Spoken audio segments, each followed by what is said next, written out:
Ladies and gentlemen, please take your seat. The show is about to begin.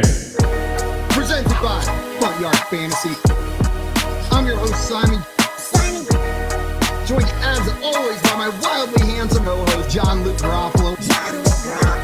Our friend Coop with us, aka Coop A. Fiasco.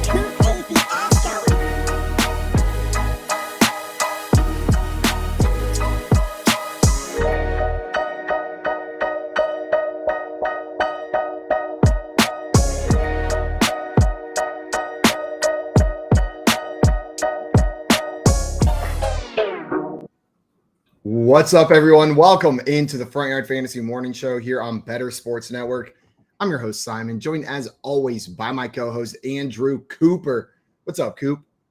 Hello. Oh, feeling a little British today, are we? Hello, lovely. It's a lovely day in Florida. I just started doing that voice to my girlfriend the other day. Like, I forget, but it was like, please, ma'am, may I go rock climbing? Like she said something to me, she gave me permission for something I felt like I didn't need permission for. And then that voice stuck for like an hour. Oh, yeah. After I get off the show, I'll double confuse my wife because I'll be talking about football in that voice. And she doesn't even care about football either. I'll be like, how you feel about Dalton Shout? That might make it more interesting for her to hear you talk about football. Like, at least she's got something else to focus on. It's like when your stomach hurts and you stub your toe and you're not thinking about your stomach anymore. Yeah, you kind of deflect from my annoyingness by only focusing on one part of it instead of all of it as a whole. She usually tells her friends, God, he's so annoying. He never shuts up about football. And now she says, God, he's so annoying. He always talks in a British accent. Talks in a British accent about toilet Igby. And now 1 year from now, stop the British accent when talking about football, and she's going to be thrilled.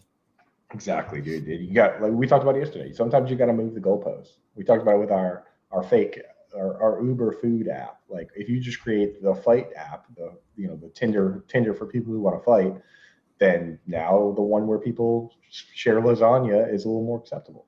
You have to move the goalposts. It's an important part of inventing things, really. Important marriage tip. Yeah, move the goalposts. Move the goalposts. Be so annoying when you have the opportunity that it makes you just a little more tolerable when you're being normal. 100%. We got some people in the chat ready for today's show. Craig in here said, good morning to my favorite Thursdays. Good morning, Craig. Thanks for coming in, my friend. How you doing today? Craigster. We got Tommy over here with a good morning rhyme for us. What's up, Tommy? Tommy said, good morning, my friends. It is a slow day of sports as I look for a rhyme on my phone in my shorts. In the valley of the sun has gone down. KD twists his ankle with no one around. The Knicks winning streak has stopped at 9. Oh, well, New York, at least you got Danny Dime. I have waited for a QB. I have waited so long. So I thought today I would leave with a song. Where has my quarterback gone? Where can he be? We need someone to throw the dang ball. Just please don't be Jimmy G. He actually wrote all together in the comments. He wanted us all to sing that part together, which we tried. Tommy's Pullman's now adding stage instructions. It's going to be like exit left and in parentheses, Simon whispers, JL screams, Coop talks in normal voice, or like little emotions like seductively.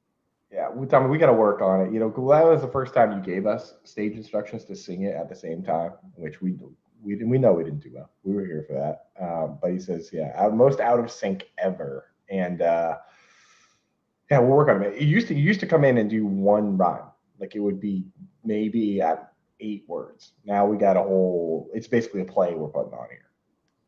So we're doing our best, Tommy. We're doing our best. We got JL in the chat with the oi. Hey, oi, hey. And that tells you everything you need to know about what he's doing. It is an oi kind of morning over there for JL. While we're waiting for JL, it's probably that time of morning, Coop. We got to crack out our breakfast, crack out something to eat. Everybody watching, I hope you brought something because we've got the news, we got the stories. You just have to bring your own breakfast. BYOB, baby. And I kind of wanted to kick us off with something a little bit different than we usually talk about today. It's not necessarily news, but there was a Reddit thread yesterday that I had so much fun scrolling through. And it was a look back on the Russell Wilson trade from a year ago. So somebody linked to the Russell Wilson trade thread whenever he was traded to the Broncos. That was official, and all of the things that people were saying about it. And I just want to read. Some of the comments in here. Where is this top one that I found? Okay, so one of the comments. I got the thread right here. This is an interesting one right here. And we thought the Rodgers news was big, which is, of course, still relevant today. Rodgers stays in the headline. But yeah, we thought that the Aaron Rodgers contract was the big news, and Russell Wilson came in with the mega trade. This is the one that I found. It was Russell Wilson seems like the kind of guy who would borrow your wheelbarrow and then return it with a fresh coat of paint and a plate of his wife's brownies, which is nice. But then he sort of passive aggressively chides you for letting it rust to begin with. And you're like, it's my effing wheelbarrow, man. And he's like, that's fine, brother. Be blessed and go with God.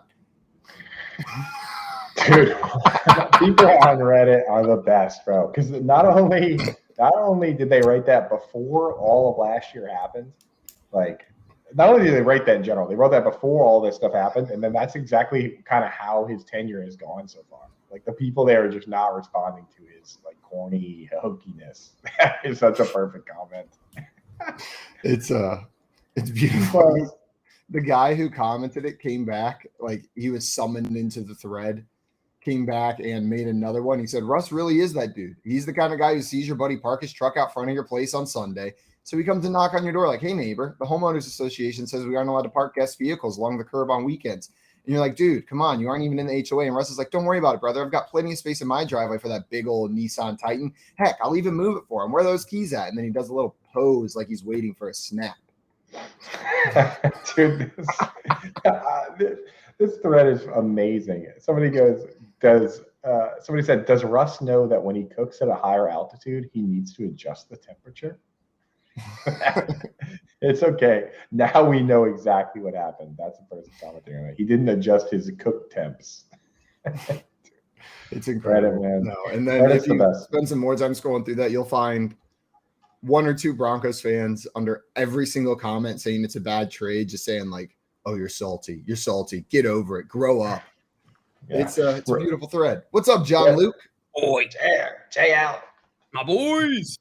What up, dog? What up? Yeah, Reddit's so much fun. So I popped over there actually yesterday, and Craig is alluding to there, and I just we have a great guest coming on later on the show, Brandon Huffman, professional scout. So I popped over to Reddit and I asked them to, if they want to come by and ask questions. And I said, if you don't have time to come by, drop some questions in the chat and maybe we can mix them in. There's definitely a ton of great questions came in, and a couple of them very insightful that hopefully we're going to have a chance to ask them. So Reddit, bring in the heat. They also obviously, as usual, asked a bunch of super weird questions. So maybe we'll ask some of those too. But Reddit helping out with us with our special guest today. Thanks, Reddit. Thanks, guys. I usually do like if there's something I need to know the answer of and it's a definitive fact, I just type it into Google. But if it's something that you need a little bit of opinion on, I just throw the word Reddit on the end there. What's the best flashlight? Reddit. That's how you get answers. I was thinking about this 2 days ago. I know this isn't a news topic or anything, but where the heck do you get good reviews about stuff? Because I can't figure out where the good products are. It's an infuriating thing now because Amazon is garbage. Well, and if you Google Reddit, if you Google like best mattress or something along those lines, you're going to get 45 AI written or fully ad sponsored articles on Google. Right. Like you can't find them. All the clickbait. You can't find the real ones because it's prioritizing like the shit that's just pumping it full of SEO words to get it to the top about mattresses. Yeah, it's ridiculous. It's exactly what Coop said. I will type in best mattress Reddit on Google. Like, is that the trick? I will go into 20 different Reddit threads. You can find 20 or 30 of them. You have to aggregate the information because it's from all over the place. But that is how you get like people's genuine opinions because they're going to be nasty on Reddit if they don't like it. Jill, I just did what I said. So I said, what's the best mattress Reddit, which brought me to the subreddit that's specifically for mattresses. And then that links to an AMA for a guy that went into, this is done within the last year. He said, I am a professional mattress tester. In the last 6 years, I've tested 187 different mattresses, including Purple, Tempur-Pedic, Nectar, Sattva, Wink Beds, Beauty Rest, Ghost Bed, and more. Ask me any questions you want right now. So this guy, so that's how you just skip right past the opinions of actual people and skip right to the bots on Reddit. Yeah. And the number one question is, what mattress do you sleep on every night? And his answer is a Loam and Leaf luxury firm. So there you go. Professional mattress tester sleeps on a Loam and Leaf. We're not sponsored by them, but we got the answers from it. So Joe, that's the secret these days. That's good to thinking know. what Tommy's thinking. What a job. Maybe I know. Maybe I could be like the insomnia mattress tester. Like if I sleep on it, like it's just a binary thing. Did I sleep well or not? And it's probably more related to my mental health, but on good mental health days, those mattresses are going to get good reviews. I wonder if this guy is like filming himself sleep on these mattresses too, to go back and watch the tape and see. No, but if you do go to his review website, so I've been to this guy. He runs, I believe it's called Sleepopolis, if I'm not mistaken. His website. You're familiar with this guy. I've read this entire thread. Yeah, I've read this entire thread from beginning to end that you brought up, Coop. I am deeply familiar, but on his review website, he's got a bunch of different categories. And something that his review website does that others that I've seen haven't is he gives the mattresses a sex score. And whenever he's asked about it, he's like, how are you going to rate mattresses without telling people how good it is for sex? He goes, that's one of like its 3 primary purposes, like for most adults. So like people are just leaving out a huge portion of their reviews if they don't put that in there. And I was like, you're a smart man. This dude is just flexing on everybody. The Reddit's going to have to ask, what's the best mattress for somebody who's having 0 sex? They just take out the sex score entirely for Reddit. For Reddit, yeah, they're like that carries no weight. They're like, that's the fact. What's the best mattress? Which mattress absorbs the least amount of Cheeto dust? Like that would be a good question for Reddit. Which I don't know the answer to. It might be a Loam and Leaf. It could be a Tempur-Pedic. Dude, Tufted Needle. So that's where it's at. Love my Tufted Needle mattress. Yep. You got a T&N? Yeah, that's what they call it. The thing is, when you go on these like specific niche subs, it actually becomes very hard to just jump in because everyone's there is talking about things every single day, and they've already boiled everything down to acronyms. Like you go on the Watch subreddit, and they're like, "Yeah, my TSO 5250 Z," and I'm just like, "Can you can you break that out for me? I need like a glossary." Did you guys see the letter from Calvin Ridley? Simon, you brought this up to me yesterday. Yeah, I read that yesterday. It was pretty cool stuff. Not cool in like the things he was struggling with, but it's just nice to see the trend of players being more open about their mental health. There was a stigma against men kind of showing this as it was viewed as weakness, and then it's a hyper masculine sport. Football is. So it made that stigma probably even stronger. These are the toughest guys in the world out there, right? But dude's like, I was in a dark place, and it's right now, like I've been in darker spots, and it was really helpful. I remember seeing like a YouTuber that I loved. It sounds silly, but he came out and said, hey guys, like I haven't posted videos in a couple months. This is what I've been struggling with. And it was like, oh shoot, like someone else is feeling this. So I imagine this isn't just him letting people know like, hey, like it's an excuse, like I like other stuff was wrong. That's why it happened. He's sharing his story in hopes that it connects with someone. Right. And a story that does sound like a familiar one, where just like you get down, and especially when for like, I think a lot of people don't realize this. I mean, and I can't relate in full, but recently I hurt my back. I talked to you guys about that. And like, you get really down when you can't do the things you want to do. Like, you know, and for me, it was literally just like tweaking my back for a couple of days. There are people out there that spend a long time, you know, on disability, being disabled, and you can see it. We're really talking about that when he's like, I had surgery. There was nothing I could do. I couldn't be with my teammates. He's like, I was just bored looking for something to do. I downloaded this betting app that I saw on TV. I was betting on NBA games, and I threw in the Falcons on a parlay to root for my buddies because I couldn't. He's like, I wasn't even talking to them. I didn't have any inside info. It was a NBA parlay that he threw the Falcons in on, and he's like, I bet on them to win. So, you know, that story is relatable. But at the same time, he's got to know that he can't bet on the Falcons, right? So, And he does. He said, I effed up. I'm not here to sugarcoat anything. In 2021, I made the worst mistake of my life by gambling on football. And I feel like hopefully like this whole Calvin Ridley situation is a lesson in humility to the NFL, the teams, the fans, right? Because, this is a very serious situation, and one in which, Calvin Ridley, Calvin Ridley has gone through a ton in his life, and mental health is not understood in this country or in this world, really. So I hope that Calvin Ridley becomes just a light story, a triumph story, that he comes back from this. And Simon, what was the line that you said stuck out to you yesterday? I have it at the end. So he does talk about some pretty hard stuff that he went through, but he does end it optimistically. He talks about being in a good spot. And right at the end, he says, right now, I feel stronger than I've ever felt, mentally and physically. On the field, I'm flying. Believe me, I'm flying. That GPS band don't lie. On my daughter's name, if I'm healthy with Trevor Lawrence, I'm giving Jacksonville 1,400 yards a season, period. Oh, yeah. He said, on my daughter's name, if I'm healthy with Trevor Lawrence, that's 1,400 easy a year. Yeah, that's a number, bro. Like he could have gone 1,200. He could have said 1,000, and I would have been like, "Oh hell yeah, man!" Yeah. But 1,400 has some kick to it.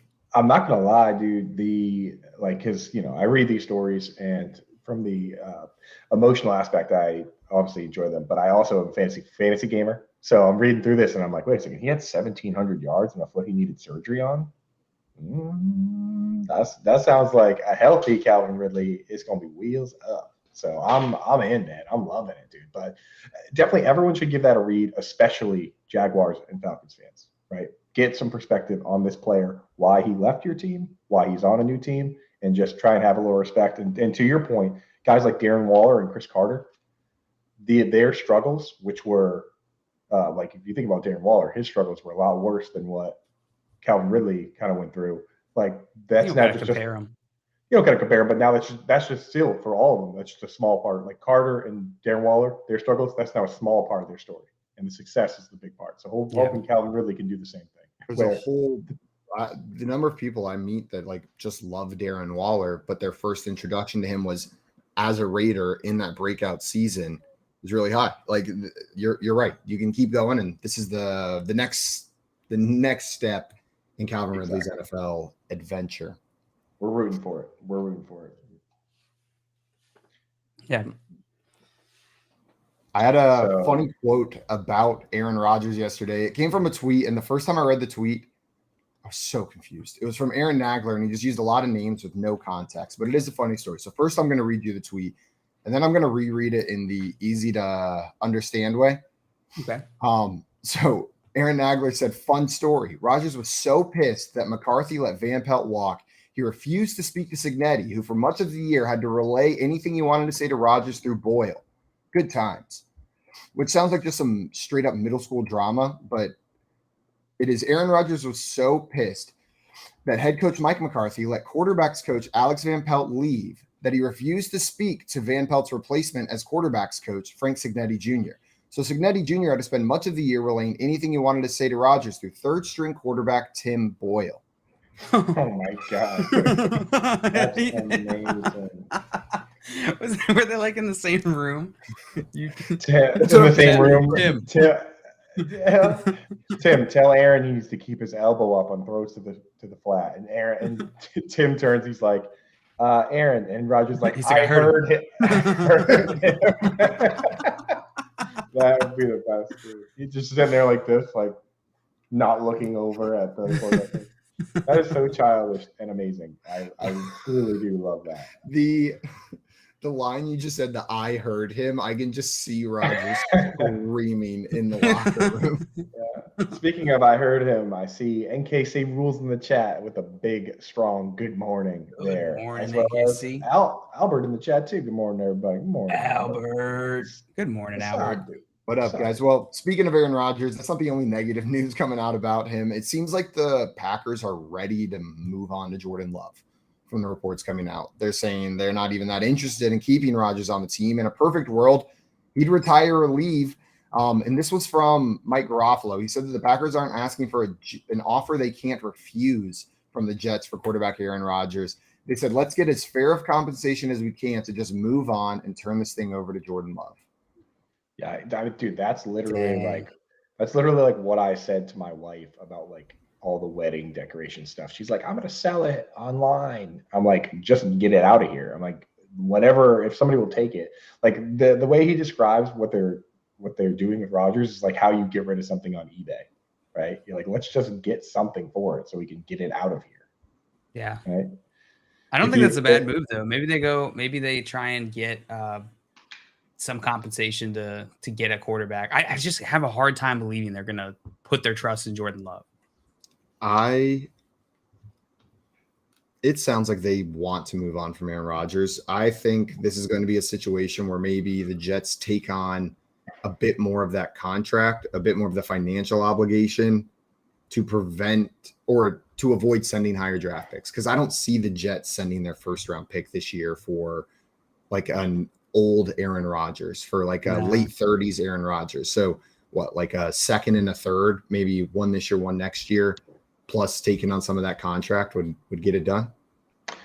Yeah, so it's a tough balance. We've seen both things happen. The thing is, the Jets, if they go for Aaron Rodgers, they immediately flip from this rebuild into competing right now. So I wonder if they've already flipped. It feels like they're the team that's done it right, and now they are truly a quarterback away. So in that case, I actually think they might want to consider the other way, where they might be willing to give up more future picks to keep the money now. We've seen that before with the Texans. The Texans thought they were competing when they traded Brock Osweiler, and they actually gave up a pick with Brock Osweiler for the Browns to take on that contract so that they would have more money to spend for when they thought they were actually competing. I wonder if the Jets might go the other way, where they want the money now, because it's just much easier to acquire impact players with money than it is with draft picks. So I wonder if, Simon, maybe they go to the Packers and say, hey, you got Jordan Love now, you're rebuilding. Why don't you keep some of that dead cap, and we'll give you some of these future picks, 2024 picks that are going to be less impactful now while they're trying to get it done. The best part about that Brock Osweiler trade was that both teams lost. The Browns wasted the draft pick surely and got Brock Osweiler, and the Texans just threw a draft pick out the window. That draft pick probably did the same for both franchises, even though the Browns took it. Right. Yeah. That was crazy. That's like, that type of trade is well beyond the, you can have it if you just come get it for free, right? You come get this old dishwasher, you can have it. Like, that was more like, we're going to pay a junk removal company to come and take this. Yeah, you took your classified ad on Craigslist and moved it to the gigs and jobs section just with $50 added. Yeah, exactly. It was free gravel, and now it's $50 to take this freaking gravel. Yeah. They rented a dumpster with that trade, but yeah, that's very interesting.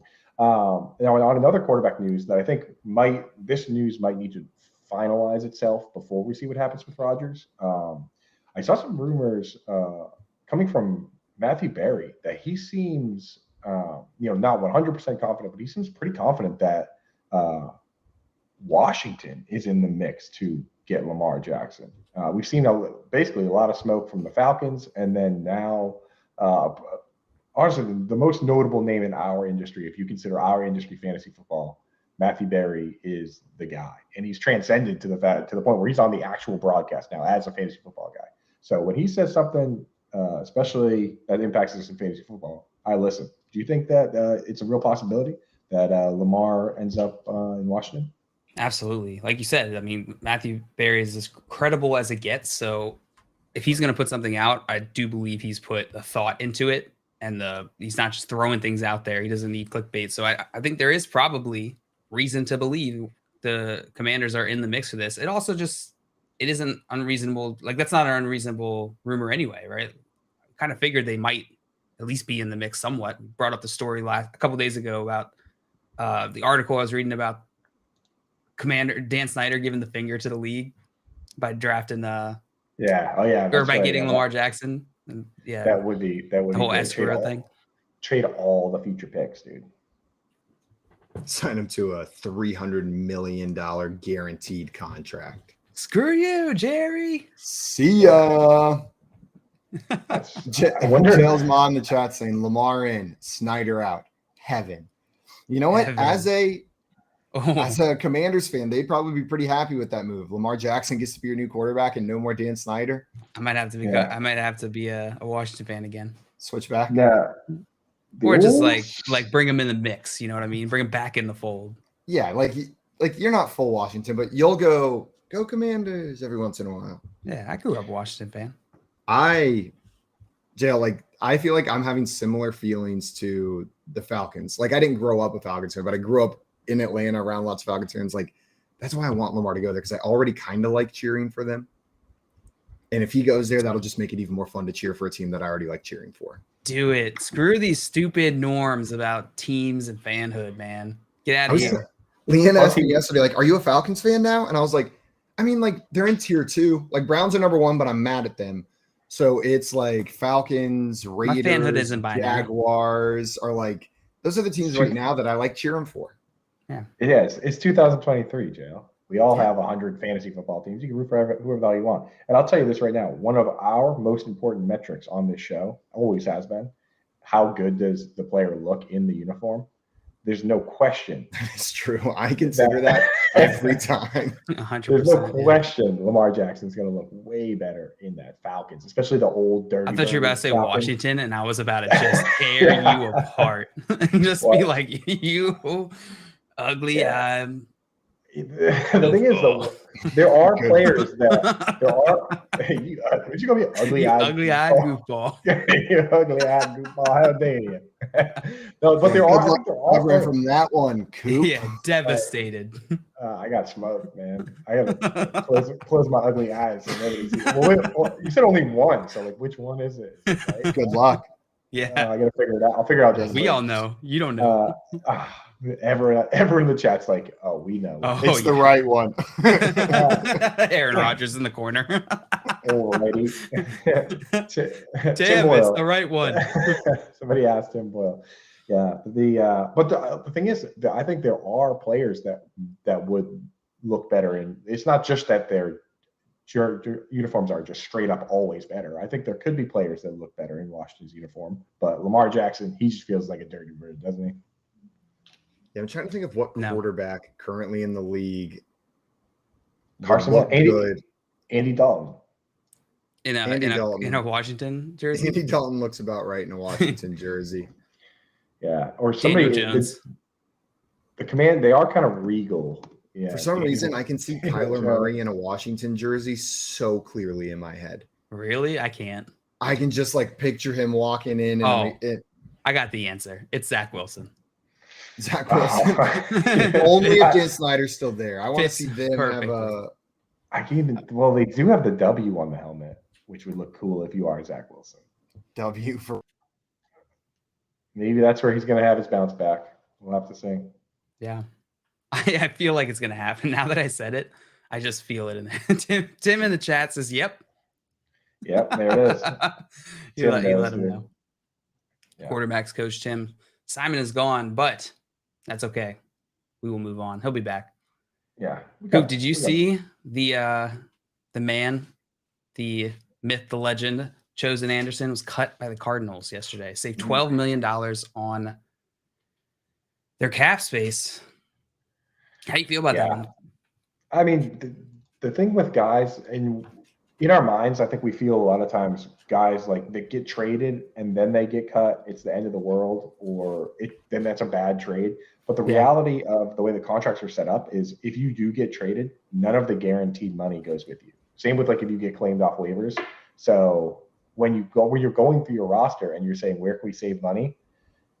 Robbie Anderson is a $12 million cap hit with $12 million savings with zero dead cap. So those guys you trade for are always at the very top of the list. Like you look at Will Disley versus Noah Fant. Will Disley is being paid more money than Noah Fant, but Noah Fant's entire contract can be cut because he got traded. So, with Robbie Anderson, it's a tough one because Chosen Anderson now.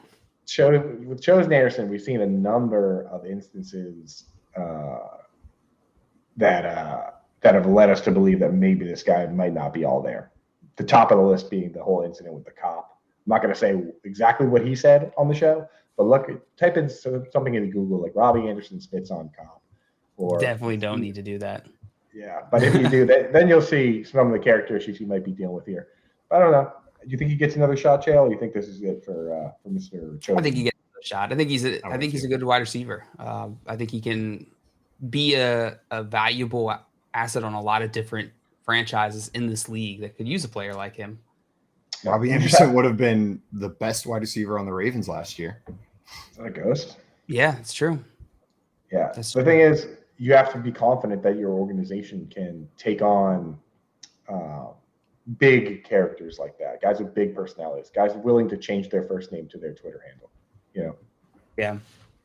And I guess in a related note to this, yesterday, Ian Rappaport tweeted out, DeAndre Hopkins admitted on the Pat McAfee show that he's been hearing a lot of trade talks on that subject. My understanding is that if a trade did happen, he'd be flexible on the last 2 years of his contract rather than shoot for a top of market deal. He wants a Super Bowl. He wants a freaking Super Bowl. He said, I played for the Texans for long enough. I played for Cliff Kingsbury. Forget it. Like if a Super Bowl contender wants me, let's get creative with my contract and let's win a bowl. Yeah, that's the problem that I have. Every Patriots fan is like DeAndre Hopkins coming to the Pats. And my response is always, why? Why would he want to come to the Patriots? To play with Mac Jones? To win a Super Bowl? To play with Bill Belichick, if anything. But yeah, I don't think that's the Patriots. I don't think are DeAndre Hopkins away from winning. Nah. No, there may be two DeAndre Hopkins away from winning. One of them plays quarterback. Joe, where do you think he ends up? What's a team that he could fit on? It's a good question. Jets. Bring Aaron Rodgers and DeAndre Hopkins to pair with Garrett Wilson. And you keep Elijah Moore. So in that instance, DeAndre Hopkins does the same things as Corey Davis. He's a bigger body outside wide receiver, so he would take the split end role from Corey Davis, and you would have Garrett Wilson as a full-time flanker, and Elijah Moore would play slot in 3 wide receiver sets, but probably come off the field for jumbo goal line type sets. I think that's because I think Corey Davis is a good player. I don't think they necessarily need to do that move, but you can't really compare Corey Davis to DeAndre Hopkins, right? Man, Corey Davis, that dude's value just fell off. Yeah. I think there was a time where he was a dynasty darling. I know. Yeah, he got picked 4th overall in the NFL draft, right? Yeah. The actual draft. When I look at Corey Davis, the thing is, like, if they cut him, they're going to have – I think they have him under contract for just like $10 million this year. It's like if you cut that guy and save that money, who do you sign to play split end that's going to be better? Like Alan Lazard, DJ Chark. It's not clear cut that those guys are even that much better than Corey Davis, are they? Corey Davis is at least a very good run blocker. Routinely grades out at top 10 in the league per Pro Football Focus. And, he put up some okay numbers. I don't think Corey Davis is all that bad, to be honest. If you said I'm going to punch you in the stomach if you don't identify which of these players is objectively better, I would say Alan Lazard is probably better than Corey Davis. But you would have to threaten me to get me to make a decision. So put it that way. They're in the same tier, is what you're saying. That's another way to say what I just said. They're in the same tier. Yeah, you had to, but I like the way you said it. Is that it's that close that you have to threaten me with violence for me to dig deep enough on that. I mean, that's what I'm going to say. They're in the same tier from now on. Anytime somebody asks me like a fantasy trade question, if you threatened me with violence, I would choose this guy. But I mean, Corey Davis had a good season in 2020, but never really cracked 1,000 yards. He's kind of on the Devontae Parker trajectory, just kind of. And then giving us some late career hope as well, like Devontae Parker, like nothing. Everyone gives up, and then on a new team gives us a little bit of hope, gives us a little bit of something. Yeah, exactly. That's exactly it. Like it's like that meme from Arrested Development where it's like, did it work for those people? No, it never does. But maybe it will for us. Never watched that show, but I've heard so many quotes from it that I feel like I need to. We got some people in the chat. Tim over here said, just please not the Bills for DeAndre Hopkins. And then he said, AFC East has too many good players already. What's up, Tim? Good morning, my friend. And Dustin said, morning, everyone. Good morning, Dustin. Morning, Dustin. There's a lot of moves that could potentially happen that would make me want the Patriots to just like go into a full-on like 2-year rebuild mode. Like if the Bills get the wide receiver to go opposite Diggs and the Jets get Aaron Rodgers, the Patriots should just dig a hole in the ground and bury themselves for the next like 2 years and collect draft picks, you know? And they'll be like, hey, Dolphins, come on. And Tua will be like, no, I'm good. I think I'm going to play with those guys. Exactly, dude. It's like, how's it feel down there, loser? Like that, the rest of that division is so ready to just pile on the Patriots. Yeah, and the Patriots deserve it too. So I think fans are ready. This for is that. just like a full overcorrection from like a long period of time. The school bull breaks both of their legs all of a sudden, and you're just like, oh man, here we go. This is the 10-year reunion, right? Where my Patriots are showing up, and they're still like wearing their high school Letterman jacket, you know. But now everybody else is like a scientist, right? Everyone's like a billionaire. Yeah, we're in big trouble. We're in big trouble when I'm like a Patriots fan and a bit of Homer at times, and I'm sitting here, I'm like, yeah, we deserve this. I'm like, it's our turn to be on the bottom. Like, I'll take my 6 Super Bowls and I'll go cry over there while you're very mean to me. We had the parades, but the thing is, the way the league is set up is this is supposed to happen, right? Like you're not supposed to be able to have sustained success. It's built that way, right? Like they give these team comp picks when they lose players. They make the top when some people might not realize when they make the schedule. If you finish first in your division, you play the other 3 teams from your conference that finish first. So if the Patriots, Chiefs, Colts, and the Steelers all finish first, they all play each other. And if you all finish 4th in your division, then next year you all play each other. So it really is set up to help teams flip from top to bottom. So it's about time the Patriots flip to the bottom. Yeah, about damn time. About damn time. And they're probably going to win the division just because Belichick is this animal. I had something really important I was going to say there. It was so important. You guys were going to be like, man, that's important. Oh, I can imagine. Now it's gone. I'm imagining how great it is. Was it about football? Jail is muted. You got me with that one. It's so important. You guys are going to say, man, that's important. Tell it to Tim Boyle and have him tell us. We were talking about Patriots, the Bills, Jets being really people good. being mean to them, and about school bullies, and about the high school reunion, and it's gone forever. Damn, man, that was really going to be a treat for everyone else. Can we pick someone to bully and make Tim like we only speak to them through our Tim? Oh, that'd be excellent. How about NKC? How about Alton Brown? Real person. That's a real person from Good Eats. No, but like real, like in the chat. Oh, I thought we were like Jay. Like we don't talk to Jay except through Tim. That'd be a funny one. I think that's a good one. What if we make it Keith, the producer of our show? We only talk to him through Earn Dog and Hot Pasta. I think we got Hot Pasta on the in the producer chair today, I believe. Is that true? Yep, Hot Pasta. He came in early, someone came in and said, "Morning, Tony." If it is Tony, now I know it's Tony because he said "gondola" in the chat. Good morning, hot tea. Gondola. I don't even remember the origin of that. I just remember you guys saying it. I think I was the one that told that story. I don't remember what it was, but we got married on a gondola in Vegas. They got multiple different wedding ceremonies that you can do on the gondola at the Venetian. Wow.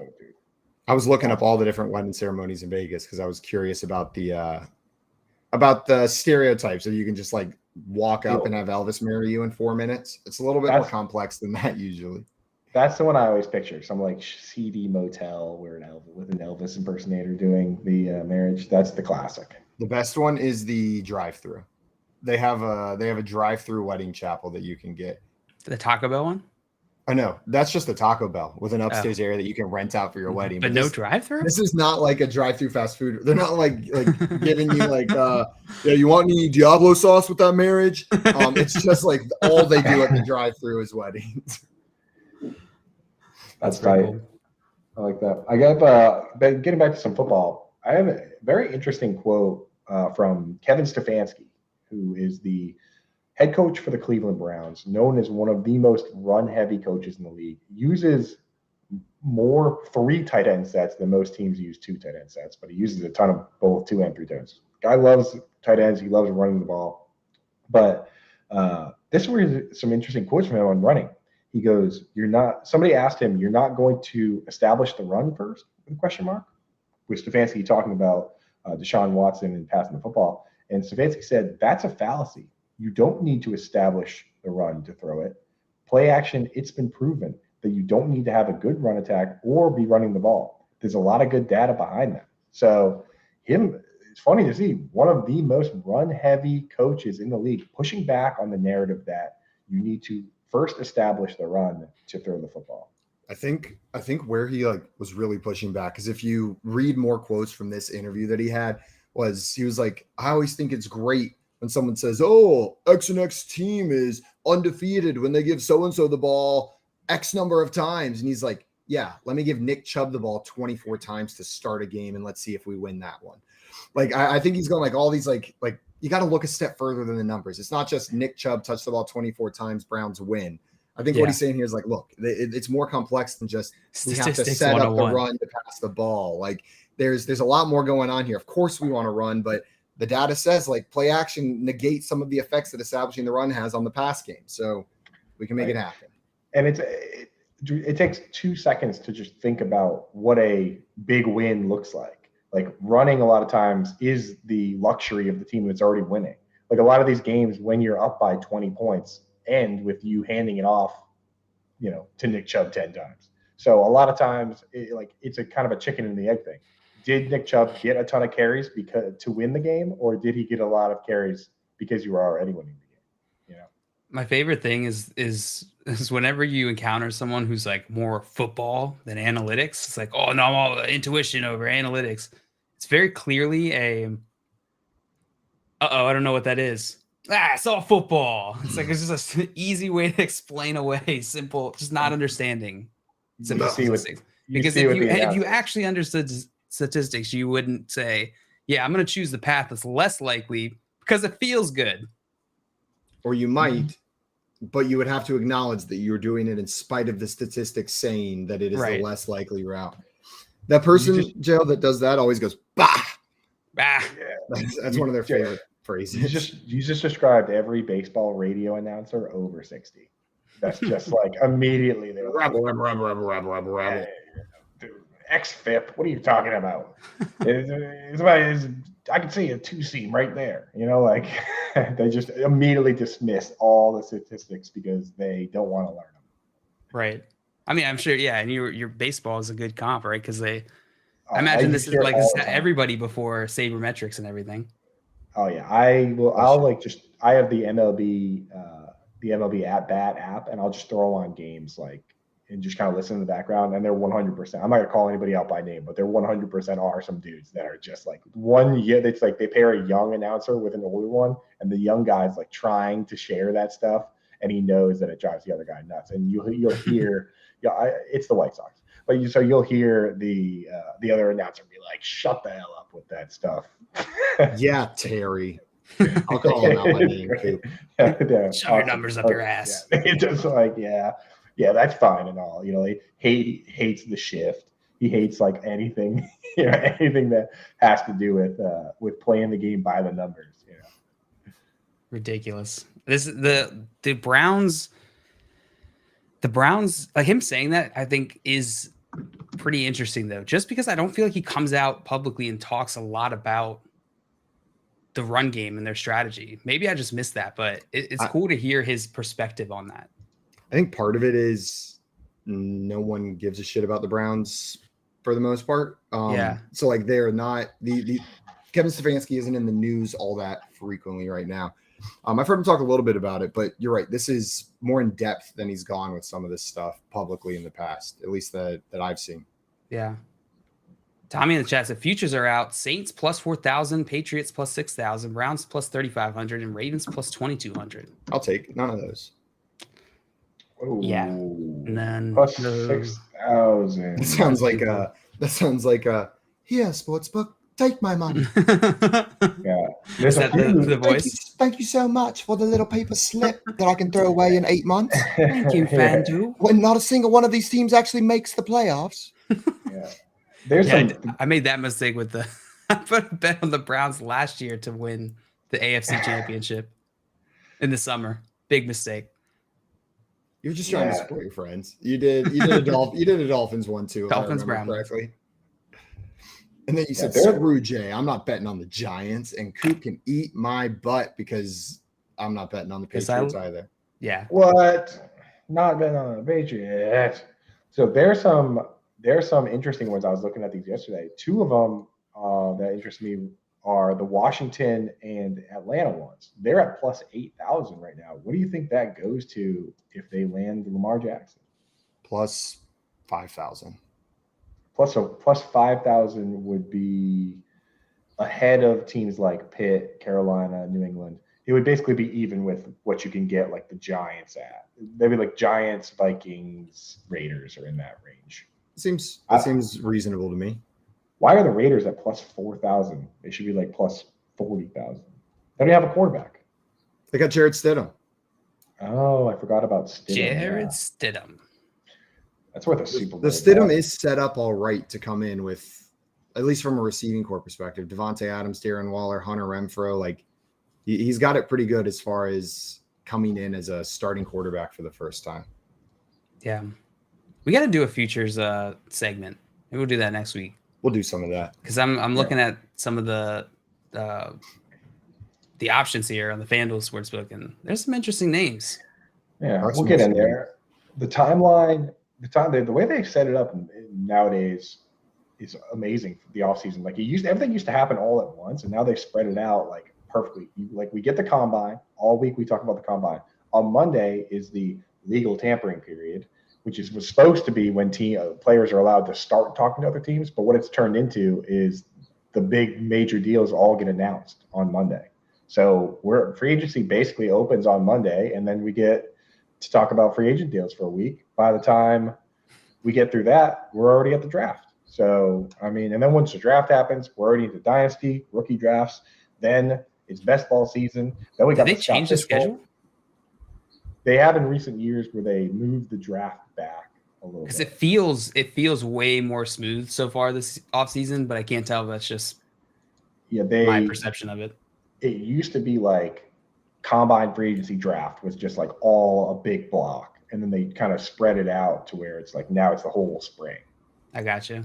Yeah. So it's like you get no downtime.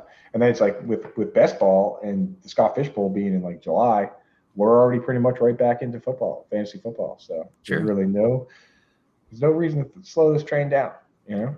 Tim in the chat, or I'm sorry, Dustin in the chat said, morning, everyone. Said Bills get Hopkins and Derrick Henry, but would still need to fix the O-line. Yeah. That would be crazy. Derrick Henry on the Bills would be insane. I don't care if they have an O-line. If they've got Josh Allen, Stephon Diggs, DeAndre Hopkins, and Derrick Henry, that'll be the first successful team that doesn't need one.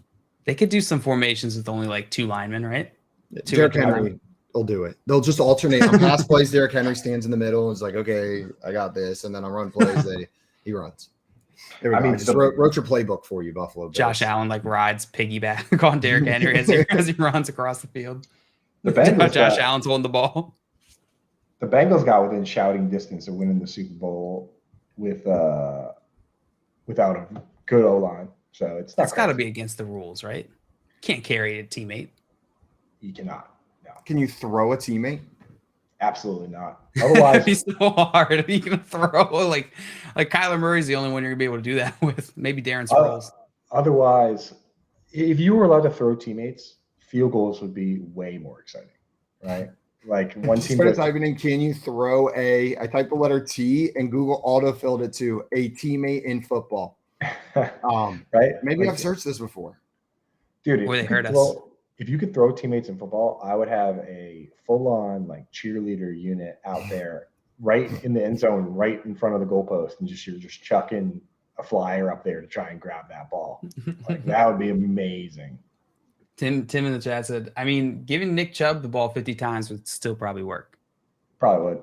Yeah. And he said futures are the definition of said it and forget about it. Forget about it. Forget about it. Maybe that's what our forget about it. That's the name of the future segment. Yeah. I did that once with a NASCAR bet that I won. I bet on Kyle Busch to win the whole thing, and then he broke both his legs in like the first race of the year. And I was like, oh, I guess that money's gone. And then he like legs to drive. Get one of those hand cars. Apparently not. You can accelerate with your hands. He used some like obscure rule to come back later in the season. Then he won the whole thing. Won $100. I bet $100 on him to win the whole thing and won $1,000. And I didn't even know it until the money just showed up. I was like, oh, look at that. Forget about it. Forget about it. Hey, how you doing? Oh, I'm pretty good. Thanks for asking, Coop. I mean, it's a little late in the show. I asked you about an hour ago. Just now asked, but cool. You didn't actually ask. Very cool.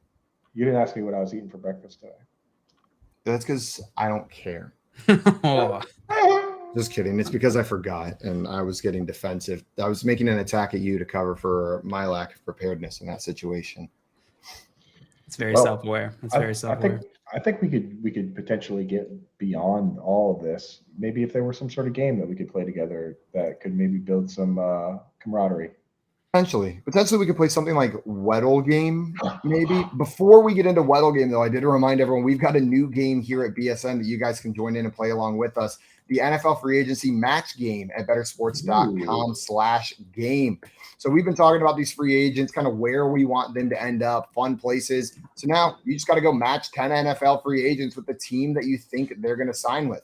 First place, most accurate, gets a $250 gift card to bettersports.com collectible shop. There's all sorts of sick gear in there, full-size helmets, mini helmets, jerseys, footballs.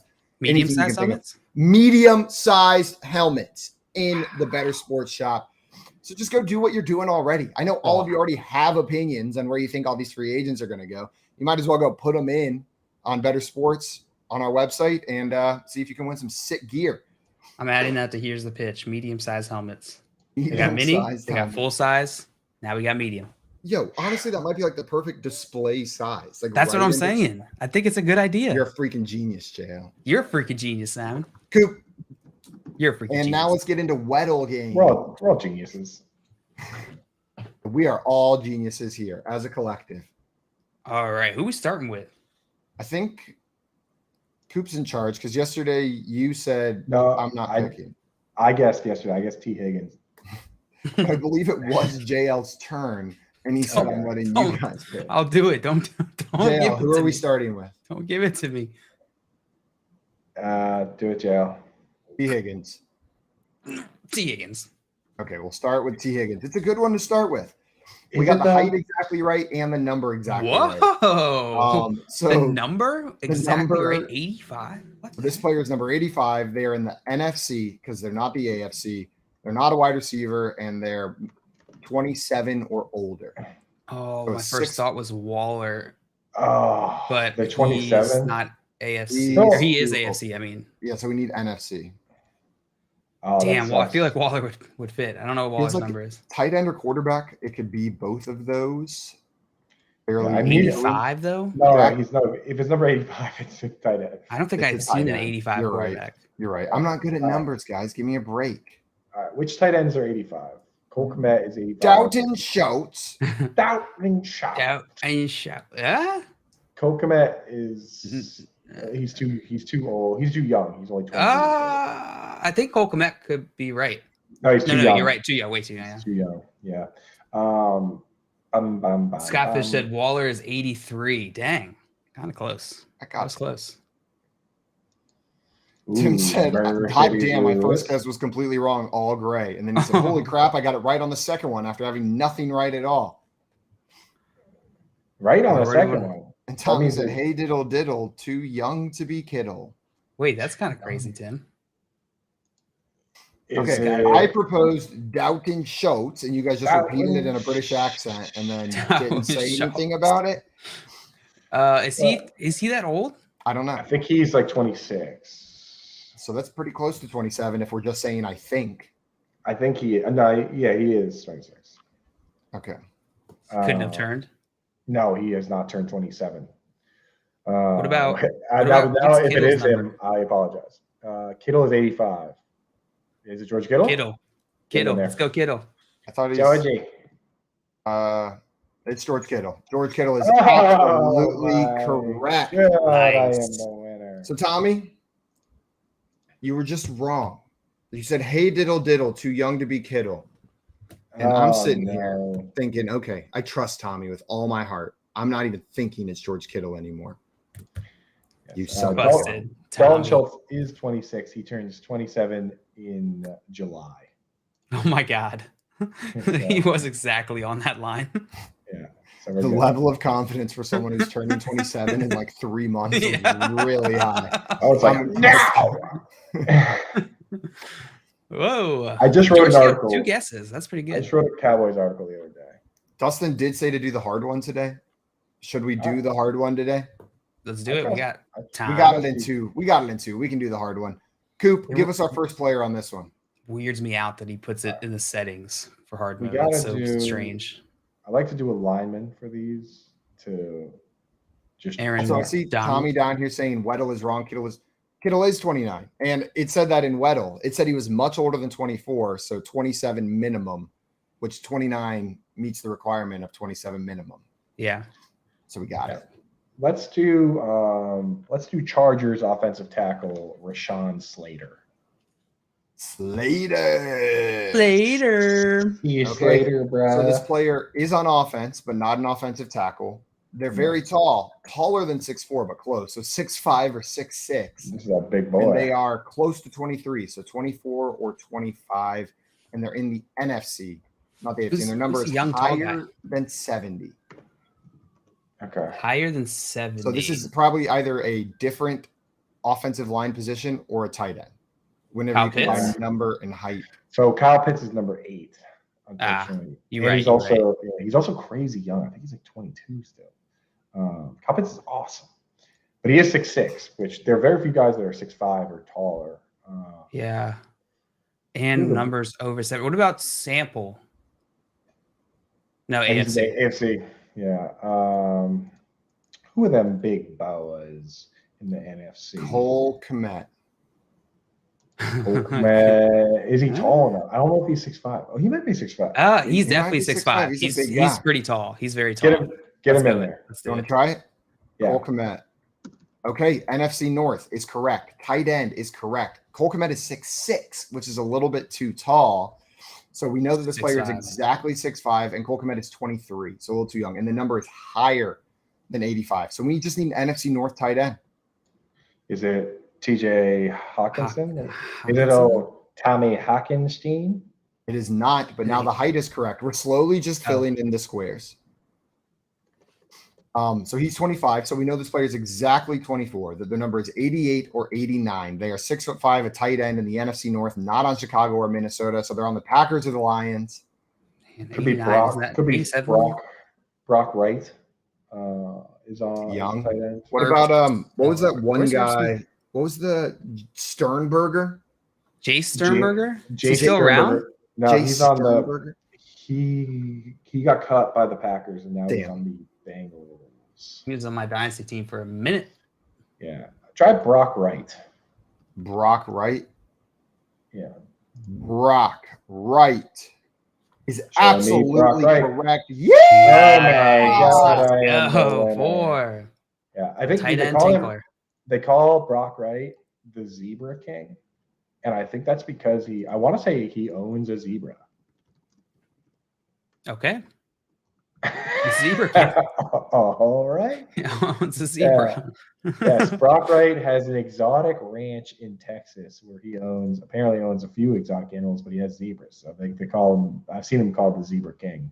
Is this near Simon? Send them there. Simon, are you anywhere near? I think he's frozen. His dad's from West Texas in the Amarillo area. West Texas? Okay. No, that's Yeah. not. He's not near there. Scott Fish said Tunyon fits, but isn't on the Packers anymore. He's 28, though. That would have been a good guess. Where is Tun? Oh, wait, I know where Tunyon is now. And it does say I knew you guys could do it. Be proud of us. We did it. You were right, Dustin. You were right. Well, we did it, Coop. Another day, another Weddle. I'm very proud of us. I wish there was a super hard Weddle that we could also do, but me too. Well, we're gonna be right back. We got some Brandon Huffman coming up. We got some games for you. You were listening to the Front Yard Fantasy Morning Show here on the Better Sports Network.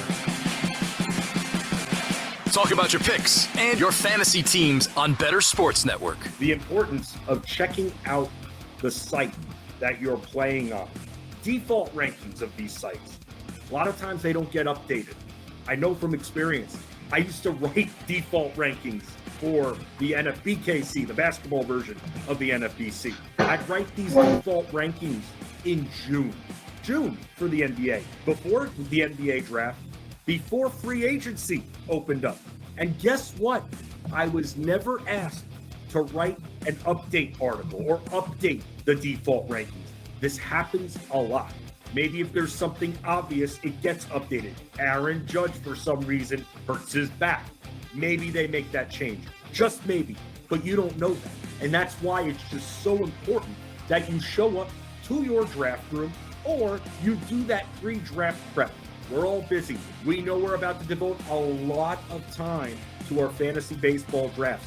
Why not spend the extra 20 to 25 minutes to invest properly in your team, to go and see which of those players are way down default rankings? They're going to be different on all of these sites, and you're going to be looking at them and going, maybe their analysts think a certain player who shouldn't be in the top 100, who should be maybe even not even the top 200, will be in that top 100. You got to check that out. You got to know where you're playing, just like you got to know your format when you sign up for the league. It's just so crucial, and people just skip right over it.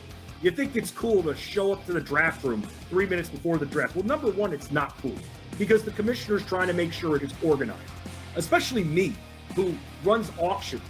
You can't, it's one thing if someone doesn't show up for the snake draft, oh well, doesn't ruin it for everyone. Auctions, you can't have someone not show up. Auto bidding, auto auctioning, it ruins the sanctity of those drafts here, which is why I always recommend, hey, make it easy on your commissioner. Don't make them send those texts there. It's annoying. You shouldn't have to do that. Don't wait till the last minute and get in there about 20, 25 minutes before so you can just look up and down the entire default rankings list so you can make a queue out of that, Ron. And the reason I keep saying this is because people still show up 2, 3 minutes before the draft, and that's it. In fact, in one of my auctions, people were asking me where certain players were, and I go, did you search their name? No, I just got in. Well, that's no excuse right there. That's your own fault. I mean, you're organized, so you're a hard person to ask here. You're getting those questions. This is your preschool league, right? People don't know how to search player names. People freak out. They don't think. That's the problem. Because they show up 2 minutes before the draft. That's why. The Playbook with Fensty and Ronis, presented by FantasyAlarm.com. Weekdays at 5 Eastern on Better Sports Network.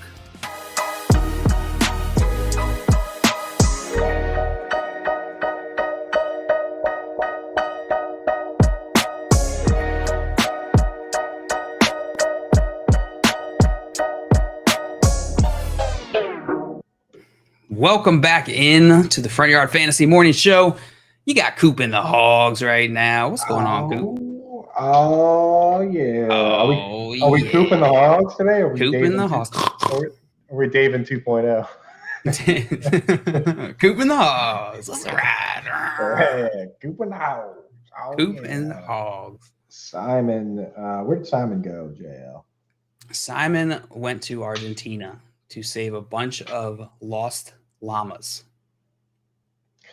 How those llamas get lost? Only God knows.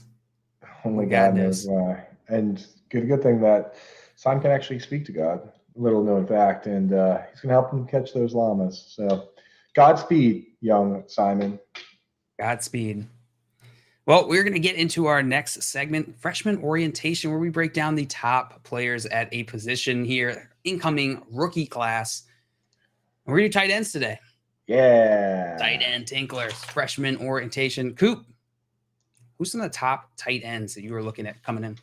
Yeah, so this is great that we're doing top tight ends today because later on we have a professional scout coming on, a well-celebrated scout, Brandon Huffman from 247 Sports, and he actually played tight end himself. So rather than bother him with our own tight end takes at that point, we'll get our tight end takes out now, and then we'll ask him, see if maybe some things line up with what we think versus what he thinks. I think for starters, this year it's a great position this year because there are multiple high-end players and not everyone agrees who the best player is, which is the most fun in my opinion. Sometimes it's like, Call your shot. Sometimes you have a good class and there's like one guy that's way above everybody else. This year, I've seen at least three different names thrown out as the number one tight end, if not four. There's another one that people are kind of bandying about. But the top guy and what people are saying is the most safe guy, the most conservative pick at tight end is Notre Dame's Michael Mayer. He's the guy that folks are saying is the most pro ready. He was highly productive at Notre Dame. He has that it factor. For me, he has a ton of things that we look for. We want guys that are going to be on the pass catching side of the ball. There are basically three types of tight ends in the NFL. There's the two-way player that does everything, blocks really well, catches passes well. Think George Kittle. Then there's the blocking tight end, which is the worst for fantasy football. And anyone that goes down this route is basically dust. We're talking guys like Drew Sample, Michael Pruitt. They really just come in to block. Sporadically they will score a touchdown, but you can't trust them at all. And then there's the other guy who has really kind of very limited blocking ability. So they're only used as pass catching tight end. They come in, play a little bit of slot, but they don't really play inline and they come out of the game. This is guys like Cameron Brate, Anthony Ferkser, Tanner Hudson to a certain degree, Dan Arnold. Like they flash at times, but they don't have the whole package. So we're looking for guys that can be at least two-way tight ends and then really skew towards pass catching to get the high end side with like Mark Andrews, Travis Kelce. Michael Mayer is a guy that definitely can be a two-way tight end. My only concern for him is that he's such a good blocker and he's not particularly fast that he could end up being like a Dallas Goedert type guy that takes a little while to get going. So I'm not sure, Jail, if you've taken a good peek at Michael Mayer or if you have any thoughts to add on that. Yeah, Michael Mayer out of Notre Dame. Man, one of my best friends, massive Notre Dame fan. So I feel like every single Notre Dame prospect coming out, usually have a awareness of.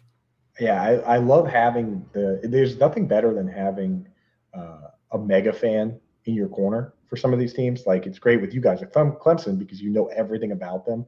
I've got a few guys that are like that with Notre Dame, with Michigan, and it is worth it to check on those guys and get the vibe from the actual person. And I'll give you an example. There was a corner from Michigan that ran a 4.27, and I texted my buddy immediately. I was like, "What's the deal with this guy?"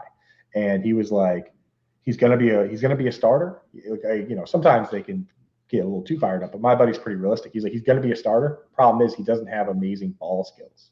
Like not great at, he's lightning fast, but not great at finding the ball, intercepting passes. So maybe not a transcendent type player, but he'll be in the mix.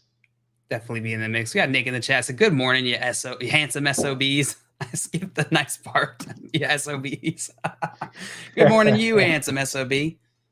Scavish Tunyon is just a free agent. Yeah, I'm not currently on a team. And Simon in the chat said, "My yeehaw got cut off." Oh no! Oh no, dude! Probably while saving the llamas. And he said, "Actually, it's alpacas. Common mistake." There you have it. Well, good luck with that, my boy. Good luck with the internet or whatever other situations you might have going on there. Get back to us soon. Come back home. Come back Please. home. Come in home. I used to picture Simon marching through the mountains of Argentina with a whole squad of alpacas he just saved, singing, "I'm coming home. I'm coming His home." hair just blowing in the wind as he gallops. He's like, I'm coming, Coop and JL. Okay. Yeehaw! I'm on my way home, sweet home. It just reminded me of that the Fast and Furious, the one happened right after Paul Walker died, and it had the. Isn't that the song? Yeah, I think it is, dude. I think Okay, it that's is. why I thought of it. I'm like, man, that reminds me of that scene. Yeah. Probably because it was a song made specifically for that scene. Yeah. Yeah. Beautiful, beautiful song. Oh man. Well, another top tight end prospect coming out of the draft who did pretty well at the combine was Luke Musgrave, Oregon State. 6'6", 253 pounds. Ran a 4.61 40-yard dash, 36 vertical jump, 10-foot 5-inch broad jump. How you feeling about Luke Musgrave? Yeah, so this is what I wanted to see. So with Michael Mayer, he would have been the far and away number one prospect for me if he ran like a 4.65, even like a 4.68, honestly. Just anything below 4.7. The problem with guys that run like a 4.7 or higher is that those guys need to get peppered with targets because they're not bringing the extra yak ability, right? Like George Kittle has that extra level of speed because he runs like a 4.52 to turn a 40-yard catch into a 70-yard touchdown. Whereas Zach Ertz, right, who runs a 4.74, never did that. Zach Ertz, in all his career, all these years where he's gotten over 100 targets, which like he had like 5 in a row straight, he only cracked 1,000 yards one time. He needed 156 targets for the one season where he cracked 1,000 yards. Whereas if you gave Kyle Pitts those kind of targets, he's probably cracking 1,500. So that's kind of the only knock on a guy like Michael Mayer, where this guy Luke Musgrave came out and he had pretty elite speed. Like anything in the 4.6 range is going to be top 15 percentile for the position, right? So this guy, the problem with him is they say he's a little bit raw. So you look at the highlights and stuff. He doesn't really have a lot of moves. He needs to be coached up on how to utilize his speed and his body to make separation. And the major knock on him is that with the ball in his hands, he has like no moves. And a good example of that in the NFL is Mike Gesicki. Gesicki, the yak hole. Yak hole, dude. Super athletic, like high school basketball, high school volleyball. He ran a 4.5 as well, but he just cannot break a tackle to save his life. Like he went a full season once without breaking tackle. And this guy Musgrave, that I was looking at the Pro Football Focus numbers to see what that looked like. 2 broken tackles, pretty much. I think it was in all of his entire college career, just 2 broken tackles. So this guy's got to figure out a little, some move, some way to shed these tackles, or he could end up being like Tyler Conklin.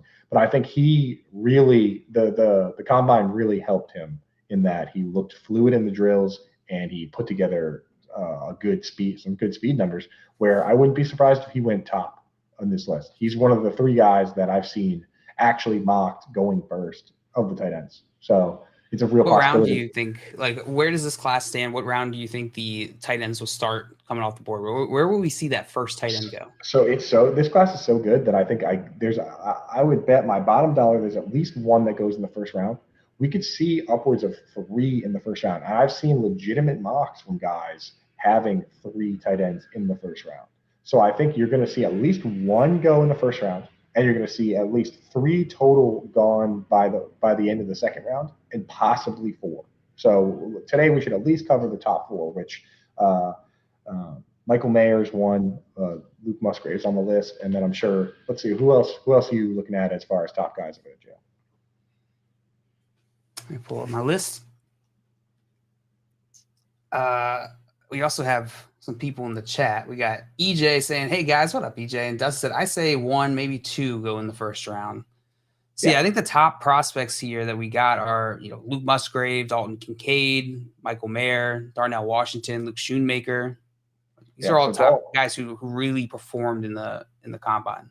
Yeah, so Dalton Kincaid is one that I want to talk about. So we've talked about Mayer, we've talked about Musgrave. Dalton Kincaid is the one that did not perform at the combine yet. He's going to perform at his pro day, from what I've heard, and I'm very interested as well to see what kind of speed this guy has, because the knock on him is he doesn't have the same size that these other guys have. 6'4", 240. To put it in perspective, Gronk was like 6'4", 260 and change, like 6'5", 260 change.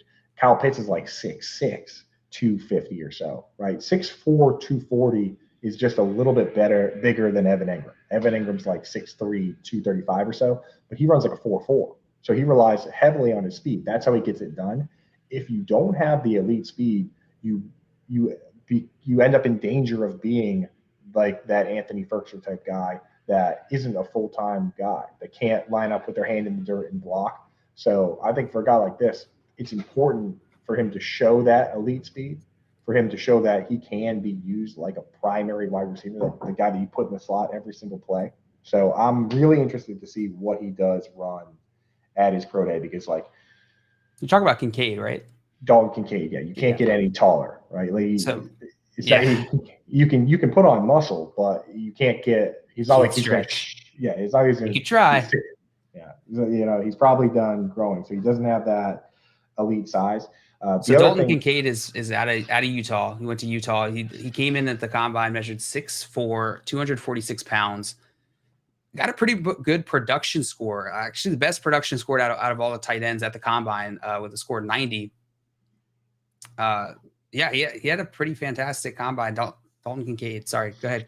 Yeah, and I say that he, when you say the production score is good, I also personally think that just from pass catching, which is obviously the most fun to watch, from the pass catching film, like he looks the most fluid in the passing game.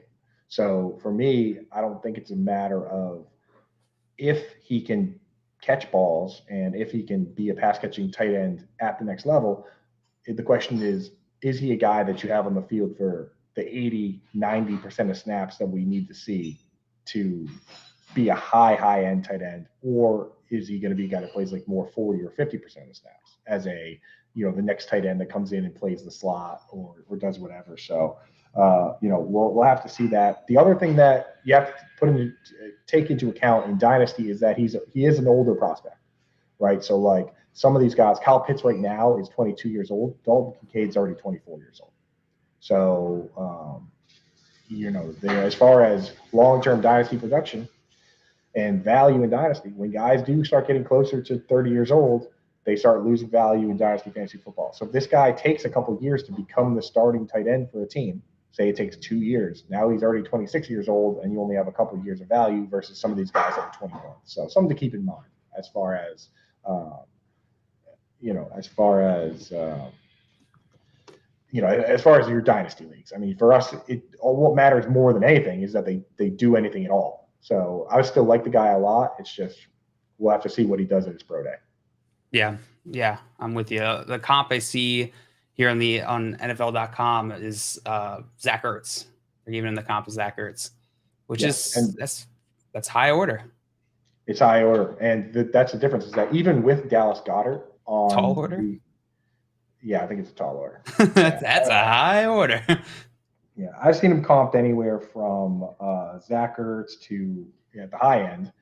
Everyone likes the high end comp. The low end comp is a guy like Dennis Pitta, which Dennis Pitta quietly did have like a top 6-7 season at some point in fantasy football. For the Ravens. Right. But the thing with the Ravens is, they don't use everybody on every single play. Even Mark Andrews for a while there was only playing like 40, 50% of the snaps. With a guy like Zach Ertz, even with Dallas Goedert on the team as the inline tight end, he was good enough to play a huge snap share. Ertz was. So we'll have to see if he's good enough to play every snap or if he's going to just be a part-time guy. That'll figure out if he's fantasy relevant or not. Yeah. Now the fourth guy is Darnell Washington. Do you have out of Georgia? Yeah, Darnell Washington, tight end out of Georgia, 6'7", 264 pounds. Dang, it's tall. Yeah.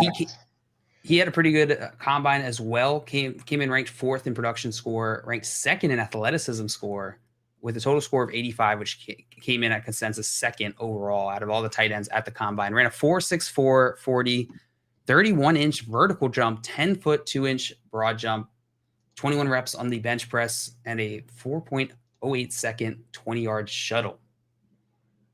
Yeah. I see a lot of people in the chat asking about Darnell Washington. freak. This guy's a freakazoid, man. He just looked different than everybody else at the combine. Like when you watch these guys, and Breathing Fantasy Football, literally, amazing name, by the way, says the way Washington pushed that sled compared to Mayer and Kincaid, does that translate to fantasy hindering teams that might draft Washington for blocking only starting out? It's a good, I mean, like, if you haven't seen it, go back and watch Darnell Washington move that sled. It was insane. Like, these other guys are pushing it like they're trying to move a fridge, and he moved it like he was picking up a chair and was just going to move it. Like you could have asked him, like he moved it, and like it was like he was going to look over his shoulder and be like, where do you want me to put this thing? Like, he could have put it anywhere on the field, whereas everybody else was like, he just literally was like, here you go. You're welcome. Yeah. And the thing is, with Washington, he's the real low floor, high ceiling guy, because you worry, like Breathing Fantasy Football literally said, that maybe he does end up being the blocking tight end somewhere, and he never really pans out into the pass catching tight end. It's what happened with Donald Parham, which I think is an interesting comp, because he was a guy that at times flashed his pass catching ability, but then the Chargers just made him a full-time blocking tight end with his massive size, right? With Darnell Washington, when you watch the combine, I kept going back and forth being like, this guy's too clunky. And then he would come out and he would do something. I'd be like, oh, that's nice. And then he looked terrible in a drill. And then he finished the combine by making a crazy one-handed catch. And I was like, oh man, like this guy could actually be just quietly super awesome. I think a big thing for him, and the luxury we have in Dynasty versus Devy, is that we get to see the landing spot and kind of surmise where his role is going to be within the tight end room.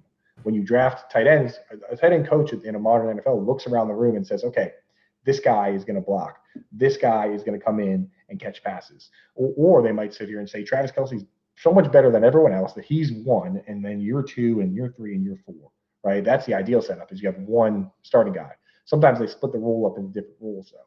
If Darnell Washington goes to a team, let's say the Chargers release Gerald Everett, and then he goes to the Chargers, then it's okay. They looked at this guy and they think he can be the full every down tight end. They have Trey McKitty, who blocks on like 30% of his pass plays. So they already have this other blocking tight end. This is a good spot for Darnell Washington. If he gets drafted by Arthur Smith and to this Falcons team where they have Kyle Pitts, who is a locked in pass catching tight end, now we sit here and we're like, oh man, Arthur Smith is going to use this guy as a blocking tight end. I don't want any part of that. So we have to I think landing spots can be really telling for this guy, even more so than draft capital, even more so than, like, I don't care if he goes in the 2nd or 3rd round. I care about what the team is going to use him to do, if that makes any sense, JL. Yeah, a lot of, and a few scouts talked about using him in the run game, which I thought was very interesting. I think you're right about the landing spot. Draft capital will matter for sure. The landing spot will be interesting, just like you said, usage. I think tight end usage is so weird across different teams. It's not like uniform. Some teams really heavily utilize them, other teams don't, and every shade in between. So I completely agree with you. This guy's make or break it is going to be whether somebody takes a shot on him. Exactly. And there are certain coaches, like historically speaking, like for instance, I'll use 2 coaches that aren't even in the league right now, but they're the best examples. One is Adam Gase, where Adam Gase has never had a tight end that ran routes on more than 80% of his pass plays. So like even Mike Gesicki, he would make him stand in line with his hand in the dirt and block. Like his offense just keeps the tight end in to block as part of the protection a lot of times, which is terrible for fantasy football. On the flip side, you have a guy like Chan Gailey who would use big slot in his offense. So when Tony Gonzalez was his tight end with the Chiefs, the guy I think he was 2nd in routes run from the slot of any player, only behind Hines Ward, which is exactly what you want to see. And Chan Gailey ended up going to the Dolphins. And the year that Mike Gesicki was like tight end 6, that was his tight end. So we watched with Adam Gase, Mike Gesicki, terrible fantasy football, blocking on 20% of his pass plays. Under Chan Gailey, Mike Gesicki blocks on only 2% of his pass plays. That's why it's so important to know the schemes and know what these coaches do. I mean, Chan Gailey, when he was with the Jets, he didn't have a good tight end. So you know who he used in that big tight end slot role? Eric Decker. and Eric Decker had like 1,400 yards. So these schemes, man, if you get the right scheme for Darnell Washington, he could be awesome. You get the wrong scheme, like Arthur Smith's blocking tight end, it's going to be a nightmare. So again, that's why it's such a good thing we have the luxury of waiting until after the draft to look at this. Now, Joe, there was one more guy, if we're going to do a quick top 5, that I wanted to throw out there, a guy that from the combine is now creeping up towards 5 for me. It might be my tight end 5 now. Who is It's it? a guy named Sam Laporta. You got some info on this guy for us, Dale? Let me pull it up. But yes, he's a tight end out of Iowa, Sam Laporta. He had some good height, 6'3", 245 pounds, ran a 4.59 40-yard dash, 35-inch vertical jump, 10-foot 3-inch broad jump. Got a 72 production score at the combine, according to Next Gen Stats, 86 athleticism score, and 82 total score, ranking 5th amongst all tight ends at the combine. Yes, dude. And this is the guy where, I was looking around at some of the guys before the combine and just kind of making notes of like, if this guy is fast, right? Like if this guy shows the athleticism, then it really could translate. And this is one of the dudes where he was in that bucket. If he ran slow and he didn't look good in the drills, then he would have been off my radar. But because he ran a 4.59, cracked that top, that's going to be like 90th percentile for tight ends, right? So because he cracked that, when you look at his yards after the catch, when you look at his broken tackles and stuff, now the profile looks awesome. From what I saw, he had we talked about how with Musgrave, like he only had 2 broken tackles. This guy had 30 broken tackles when he was in college. This guy is just he's electric. He can escape. And then when you take broken tackles plus yak, that's the formula for big chunk plays. That's how David Njoku rips off these 40, 50-yard plays. The problem that you run into is that the guy is a little bit tough with the contested catches, with the ball skills. The extreme example is Johnny Smith.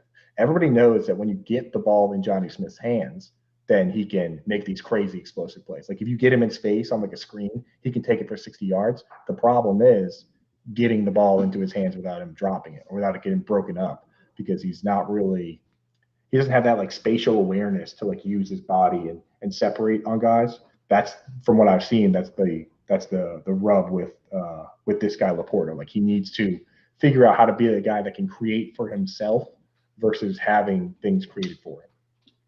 Where do you see Laporta going in the draft? What kind of teams do you think would target him? That's the tough one, and it's something I want to ask. I really can't wait until we get Brandon Huffman on later today, because with the high-end tight ends, which we've kind of talked about mostly, it's easier to say, okay, no one's letting them slip out of the top 3 rounds. This is the kind of guy that if he does fall, then it's going to be a pretty big indictment on him, and we're going to have to move him down in our rankings. The spots where you want to see guys like this go are, for me, teams that, obviously any team that just has like a top 2 target spot open on the team already would be great. So like if he could be the second target on the Texans, or if he could be the second target after Michael Pittman on the Colts, that would be great. But there are certain spots with aging wide receivers and aging tight ends that would work too. Both teams in Los Angeles, if you were to go to one of those teams and just kind of, the Rams, where both their wide receivers are 30 years old and Tyler Higbee is a free agent next year, I think that'd be a great spot for him to go. He would immediately be a better pass catching tight end than Tyler Higbee, so he'd be able to work into the game in that facet. And then eventually, as those other guys age out, now he becomes a top 2 target on the team, and he's a focal point of the offense. So those are the spots that I would like to see a guy like this go if those teams aren't going to prioritize tight end this year. Yeah. So we got, let's see, what all the players we hit. We hit Laporta. We hit Mayer. The other ones, Dalton Kincaid, Michael Mayer, Darnell Washington, and those are my top, Sam Laporta, Luke Musgrave. That was the last one. Those are my top 5 right now. Those are my top 5.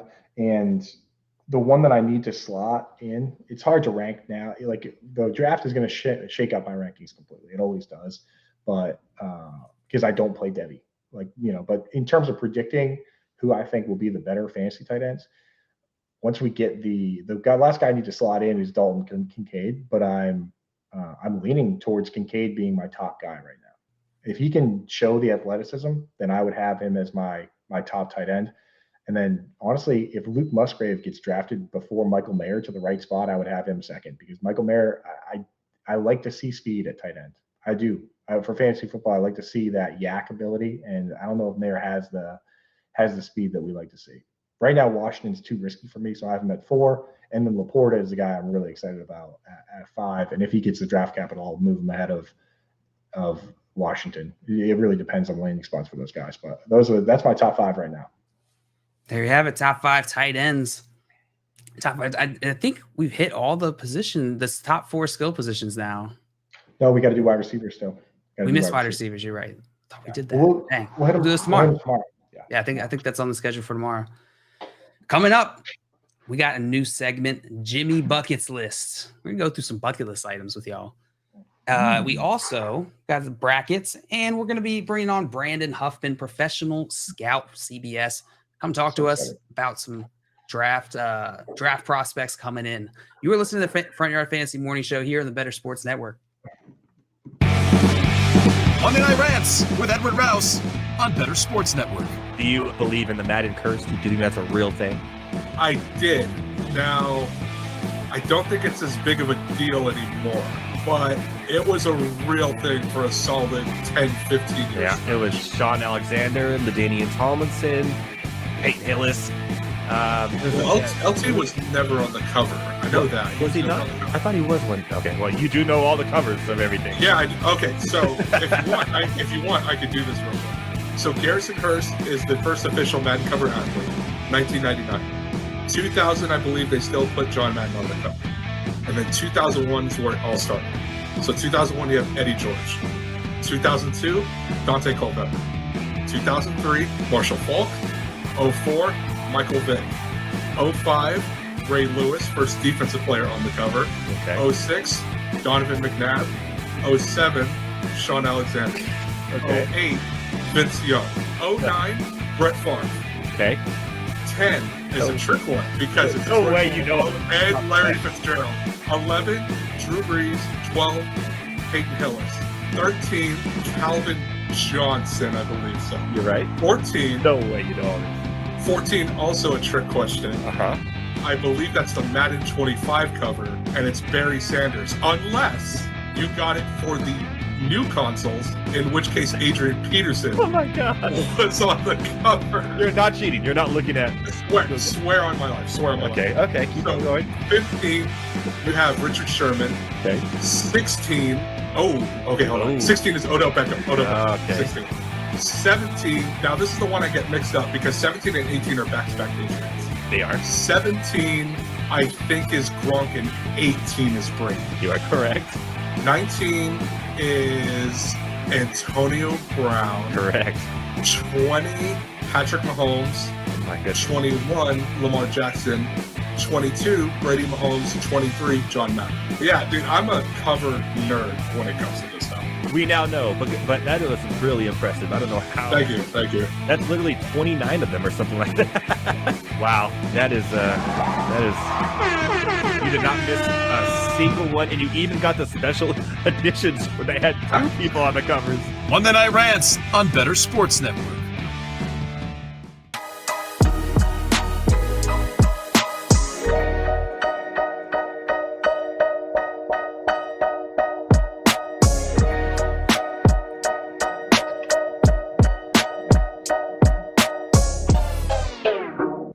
Welcome back to the Front Yard Fantasy Morning Show. Coop and I are here. It's Coop and the Hog still. What's going on? Oh, yeah. Oh, Simon yeah. rescuing the alpacas, so it's Coop and the Hogs. And then we'll hop off, and you can do Simon and the alpacas after. Simon and the alpacas. Tim said, get out of the chat, Simon. Oh, Simon said, hot pot show. Hotspot is not. Wow. Pulling a Tommy with the rhymes. Tommy Bahami.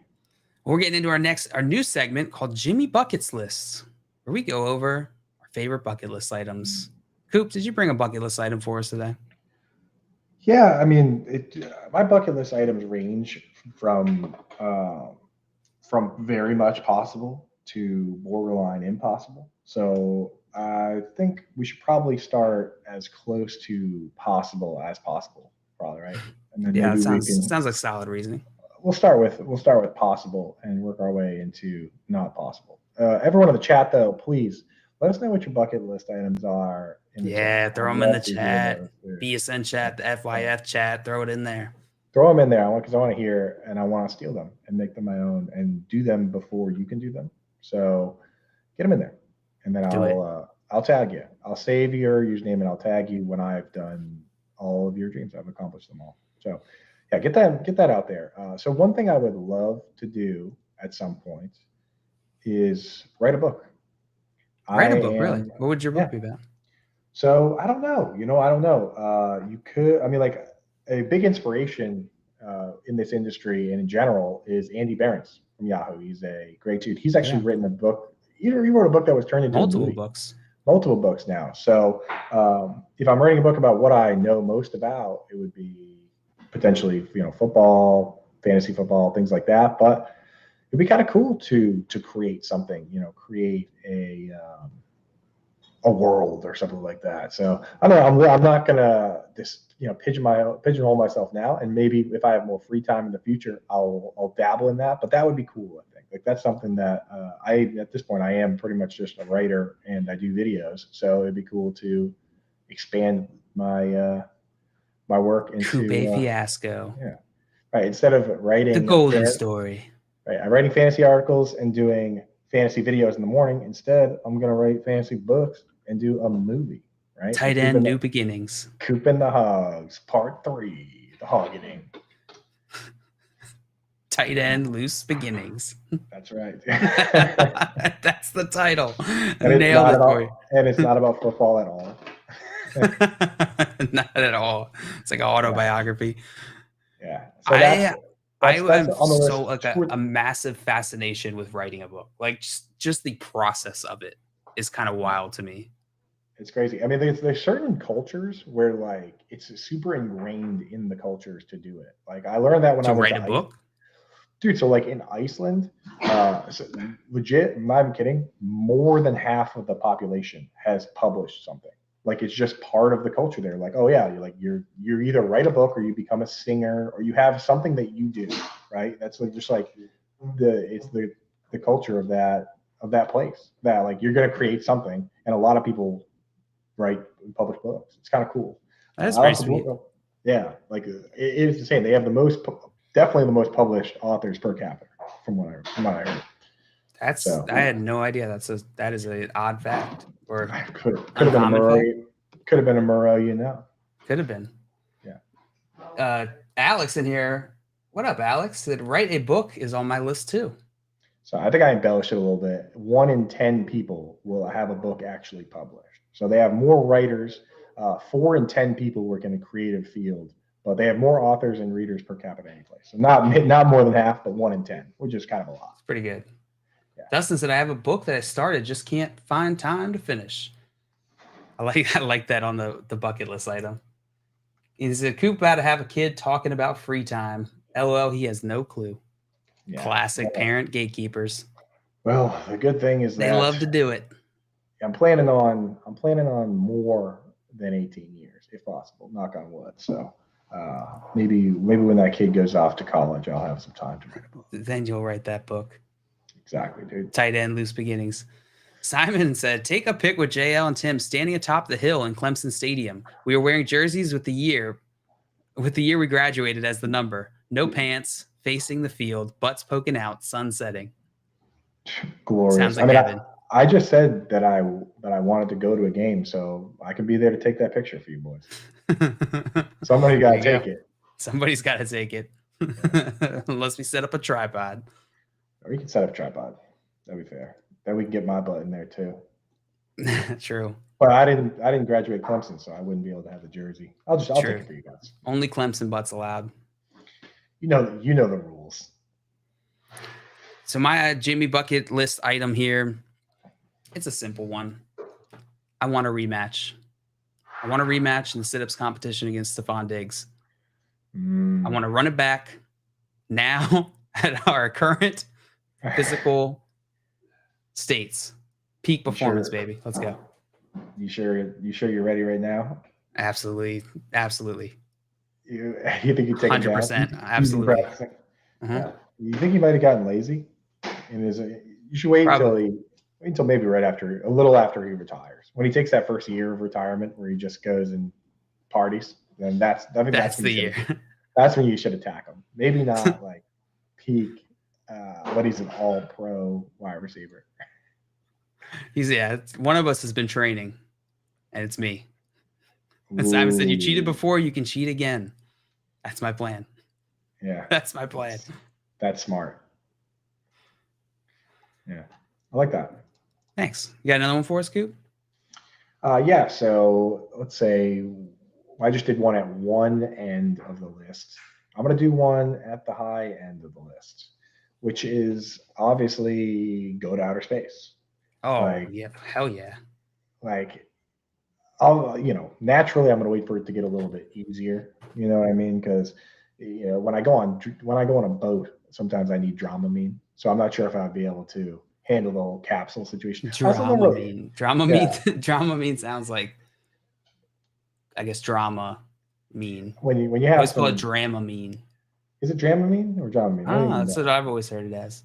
It's a weird one word. Of those two. Yeah, but either way, and I honestly sometimes if I'm like hungover, I don't do well on planes either. I just get a little anxiety. So I'm not really sure I'm meant to be an astronaut, but it seems like they're kind of just letting everybody go up there now. And it seems like it's a lot easier of a process, more like a very aggressive plane ride than it is strapping yourself into a tin can and getting slingshot around the moon. So, I think I'd be more of the billionaire passenger type of astronaut than I am the exploring Mars type guy. But I would love to go just to say that being an astronaut is like the coolest thing ever. Just saying I'm an astronaut, that's the best. So can't beat that, right? So put that on the list. Writing a book, possible. Going to space, also possible. Writing a book in space. First person to write a whole book in space. Would you settle for like the low orbit? Oh, I would settle for part of space.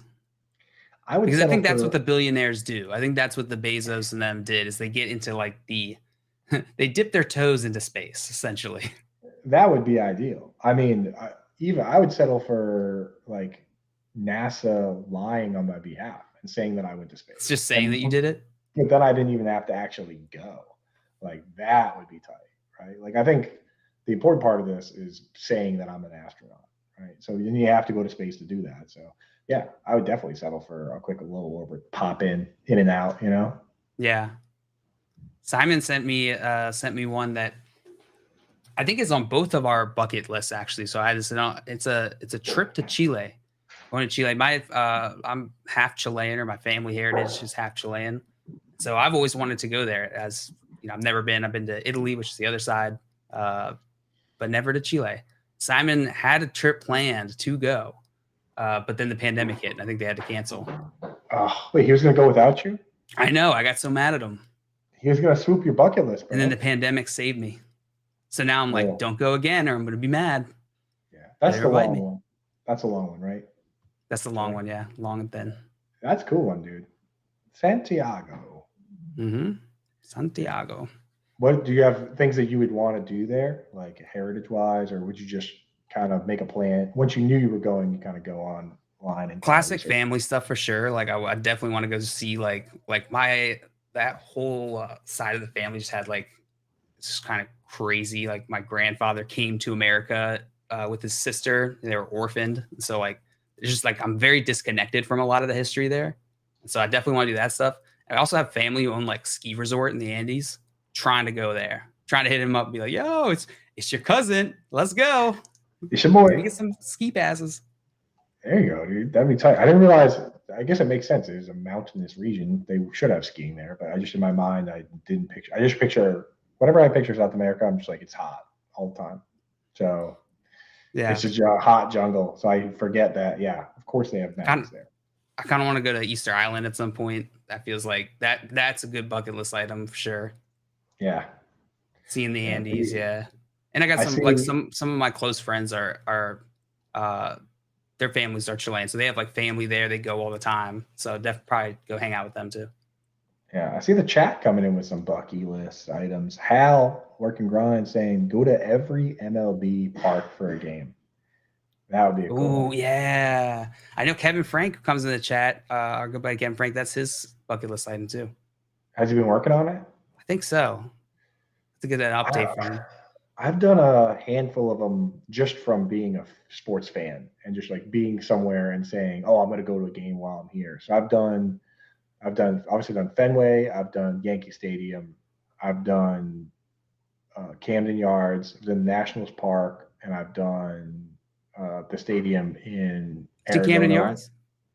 Yeah, I did a Camden Yards is awesome. I did Nice. a weekend trip where we went down and got and this is when the Nationals and the Orioles were terrible. So I went down and I got tickets for $6 to go to Orioles game, and then the next day I got tickets for $5 to go to a Nationals game. So Nice. we drove the drive down, and just to go to those stadiums is cheaper than going to one game at Fenway Park by a lot. Dang. Yeah, so it was worth it for us at the time. So it was a lot of fun. And Tommy said, he said, which half, top or bottom, is Chilean? It's the bottom. Simon said, JL was pissed. I had a full 10-day trip planned. He did. Wow, 10 days, bro. That'd be so much chili. It would be. It's so do much. Do they have good chili there? No. Maybe. I don't know. I've never been. I'm a big chili guy. We got another one in the chat, the Appalachian Trail. Breathing Facebook, literally. Apparently that is very difficult, and it's fairly dangerous for a number of reasons. But if you can do it, it's a huge accomplishment. Right? Is that the one Reese Witherspoon did in that movie? I don't know. But I would say that, yeah. Do you know what movie? Do you know what movie it is? Wanderlust? Is that right? Chat, help us out with that. Help us out. What were you doing right then? Yeah. You look like you're Googling, and then you go, Matt, chat, you help him out. I'm Googling, and actually. No, Wanderlust is a movie with Paul Rudd. She did a movie Wild, but that was the Pacific Crest Trail. Okay. Different trail. Yeah. So a similar idea though. But yeah, apparently the Appalachian Trail, it is pretty rugged, right? Like it's not just like a path. And also some of those, you can obviously die from like exposure, dehydration, all that. But also it goes through some kind of nasty areas apparently as well. Some kind of poverty-stricken areas. So if you are going to do the Appalachian Trail, make sure you do your homework before you go. All right. Make sure you do your research because it gets pretty rough. My wife had a friend who did the Appalachian Trail. It took them a long time, and there were definitely some bumps in the road, but they got it done. So just do your research before you do something like that. I'm going to do my research before I go to space. So you can never be too safe with that stuff. Space thing, wild. Yeah. We gotta make that happen. FYF in space. Yeah. This is a great one from Hal. Be on a competitive cooking or baking show. I'd get stomped, but it would be fun as Hal. How often do you think he says that? Yeah, all the time, dude. All the time. I would get wrecked on a cooking show. I don't know how to really improvise cooking. I gotta follow instructions. Yeah, and it's so funny too because everyone has that moment where you whip something up and you think I'm like a chef, you know what I mean? But it's usually me just kind of drunk, and I just reheat something, but I put cheese on it, and I'm I should be on Chopped. I'm amazing. Yeah, they're transforming things and baking souffles, and I just when I reheat it, I put a little pepper on there. I'm like, wow, I've transformed this dish, these tacos from yesterday. Yeah. Ooh, Peaked in High School, qualify for the Magic Pro Tour. Always wanted to play competitive Magic the Gathering. Wow, I did not know that you were an MTG guy. Yeah, I briefly played one of like the virtual apps of that game, and it was a lot of fun. The game mechanics are cool, but from what I've heard, that is one of if not the most expensive hobby you can get into, right? Yeah, I don't know. I've never done it. Oh, I haven't played it. I've heard that is a very expensive hobby. They're always changing the rules on what cards are allowed, what cards aren't, and like some of the cards to have a competitive deck, you got to go out and get these cards, right? Like, Alex, do you have like a Black Lotus or any like the really cool ones? I'd love to. Is that a good one? I love hearing about that stuff. Topped at States a long time ago, so he was deep in the gathering. That's sick. Yeah, the Black Lotus is I've heard of. I don't know much about it, but that's the one card name that I've heard that's like a sought after one. But I love reading Black that, like Lotus. It's got a badass name too. Yeah. And Dustin said you have to stay current to play competitive. What does Yeah, that mean? Stay? Oh, you just gotta like stay on top of it. No, so I kind of mentioned it before, but they changed the rules, right? So like basically it's like when people go to tournaments and the top guys will like create this deck and then they'll win the tournament, but then they'll go, okay, like this mechanism of combining this card with this card is too powerful. And it's like just too So it's good. just like Everyone nerfing, it. So they nerfing nerf and it. So they say buffing, like, but with rule sets. exactly. So they say, okay, this card is not allowed to be played in this particular style. And then now you have to stay competitive. It's like you might have to go out. Like I think the Black Lotus's ban is no longer allowed, but like at a time, like if you didn't have certain cards, you couldn't compete. So now you have to go out and buy certain cards to build a competitive deck. That's why it gets real expensive. Ah, okay. Yeah. Oh, I think we got Simon calling in. No, maybe not. Who's Simon? Thought he was. There he is. What's up? Can you guys hear me? I remember that guy. Yeah, you sound great. I'm on my data instead of on my internet. But I heard all this bucket list talk, and I had one that I wanted to share if you guys don't mind. Please. Yeah, absolutely. This has been on my list forever, and it contradicts another fear that I have. I'm generally fearful of birds. I think birds are terrifying. I brought it up on the show before that I don't trust birds. Usually the only ones I like are the little guys that hop around. But the number of videos I've seen growing up of a raven dropping off, a crow dropping off a gift for someone that they found, dropping off a shiny object that they found, recovering keys that somebody dropped off of a bridge. They don't just do it for anyone, though. You have to become friends with a crow. And they are smart enough to develop friendships, relationships, and remember human faces. So all I want is to befriend a crow, have a crow friend that leaves me gifts on my front porch or on my back porch. It finds a shiny thing and thinks, oh, my human would like that. Or I drop my keys down the sewer and the next day they're on my front porch. That's the dream. So your bucket list item is to befriend a crow? Yeah. That is amazing. I feel like I would have so much anxiety like so much pressure to keep up the relationship, and it would cause me so much stress. Because I'm like, what the heck does this crow want? Like, how can I be a good friend back? And I give him shiny objects. They just like give him a quarter, a button. Is that what he wants? Does he want That's money? What he wants money. Well, it doesn't have to be money. It can just be shiny. Oh. Yeah. But that's what I understand about crow friendship is it's built upon a shiny object foundation. That's the common ground. That's the common ground between humans and crows is we both like shiny things, and it allows us to develop strong bonds. I had no idea. Maybe if I had known this information, I wouldn't have made so many enemies in Seattle. There are also people who say they have crow enemies. Like just like a crow can remember you and like you. Those people are me. Truly follow you and taunt you and scream at you while you're walking around. They'll get their other crow buddies in on it. I told this story before, but when I lived in Seattle, I was walking down the street and there's a crow up at the top of the houses, and he was like, "Caw, caw, caw." So I thought it was like funny. You're like, "Caw, caw, caw," and I was like, "Yo, shut the hell up, bird." And I look up and I start whistling, thinking I'm being a funny guy. And I take and then I'm like, "Ha, got him." Take 3 steps. Wow!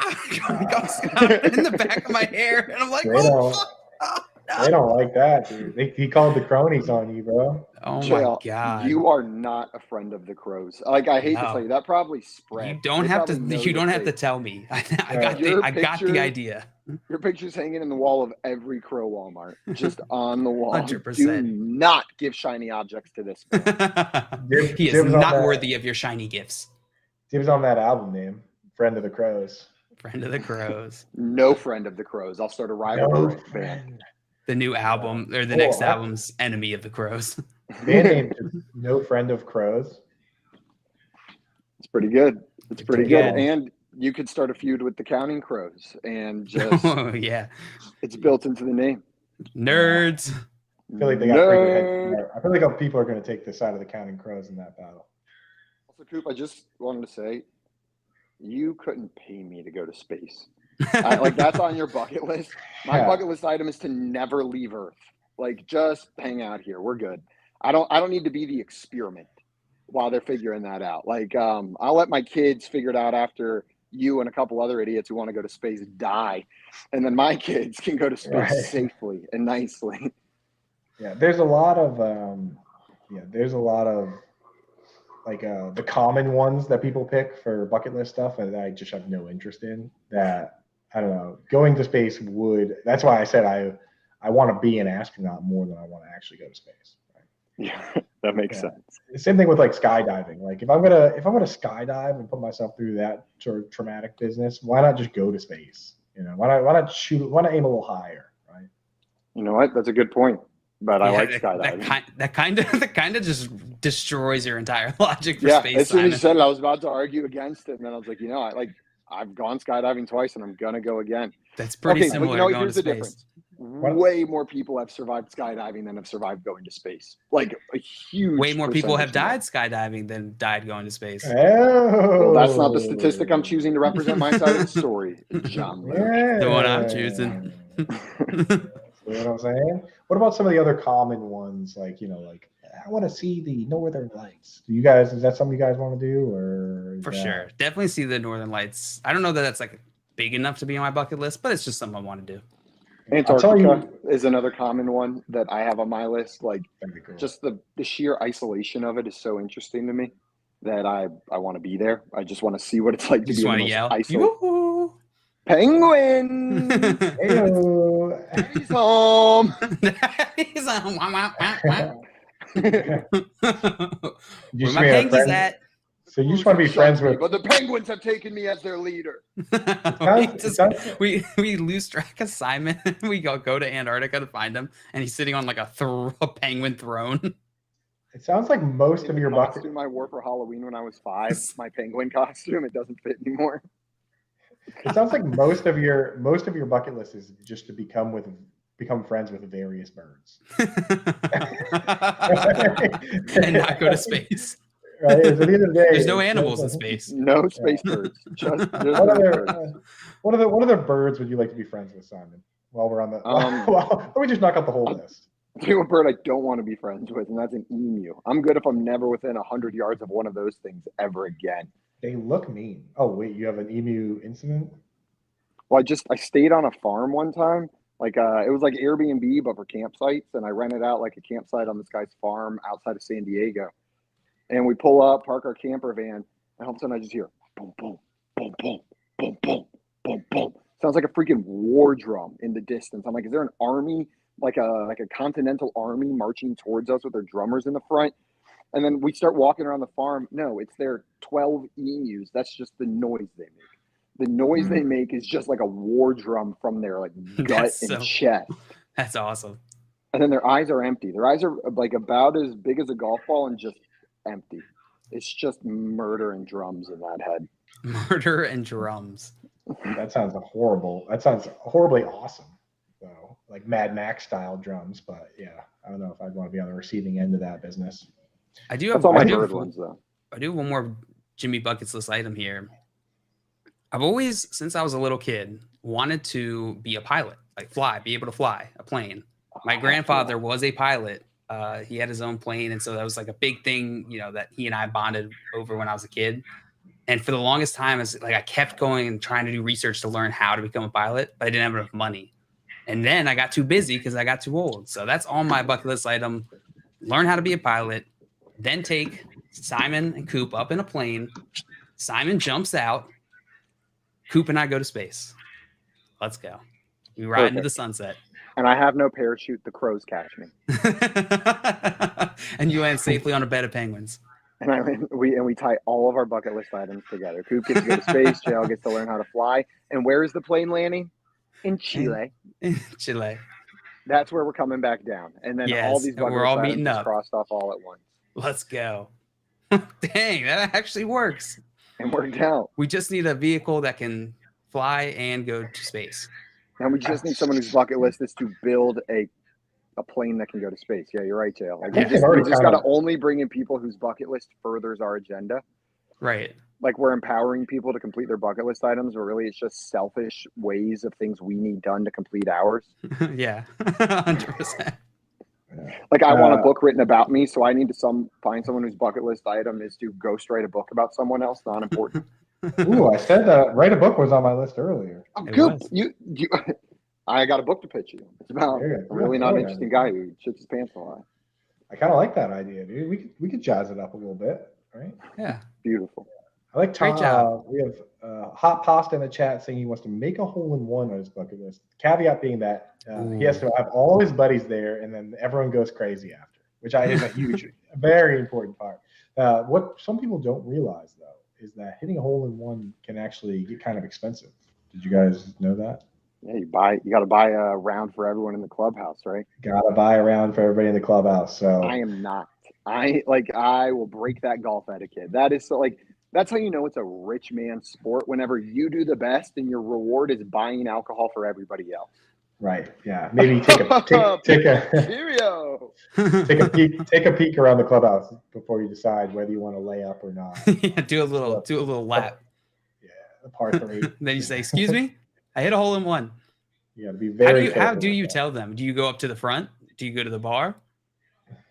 You don't. Do you just start telling people at tables?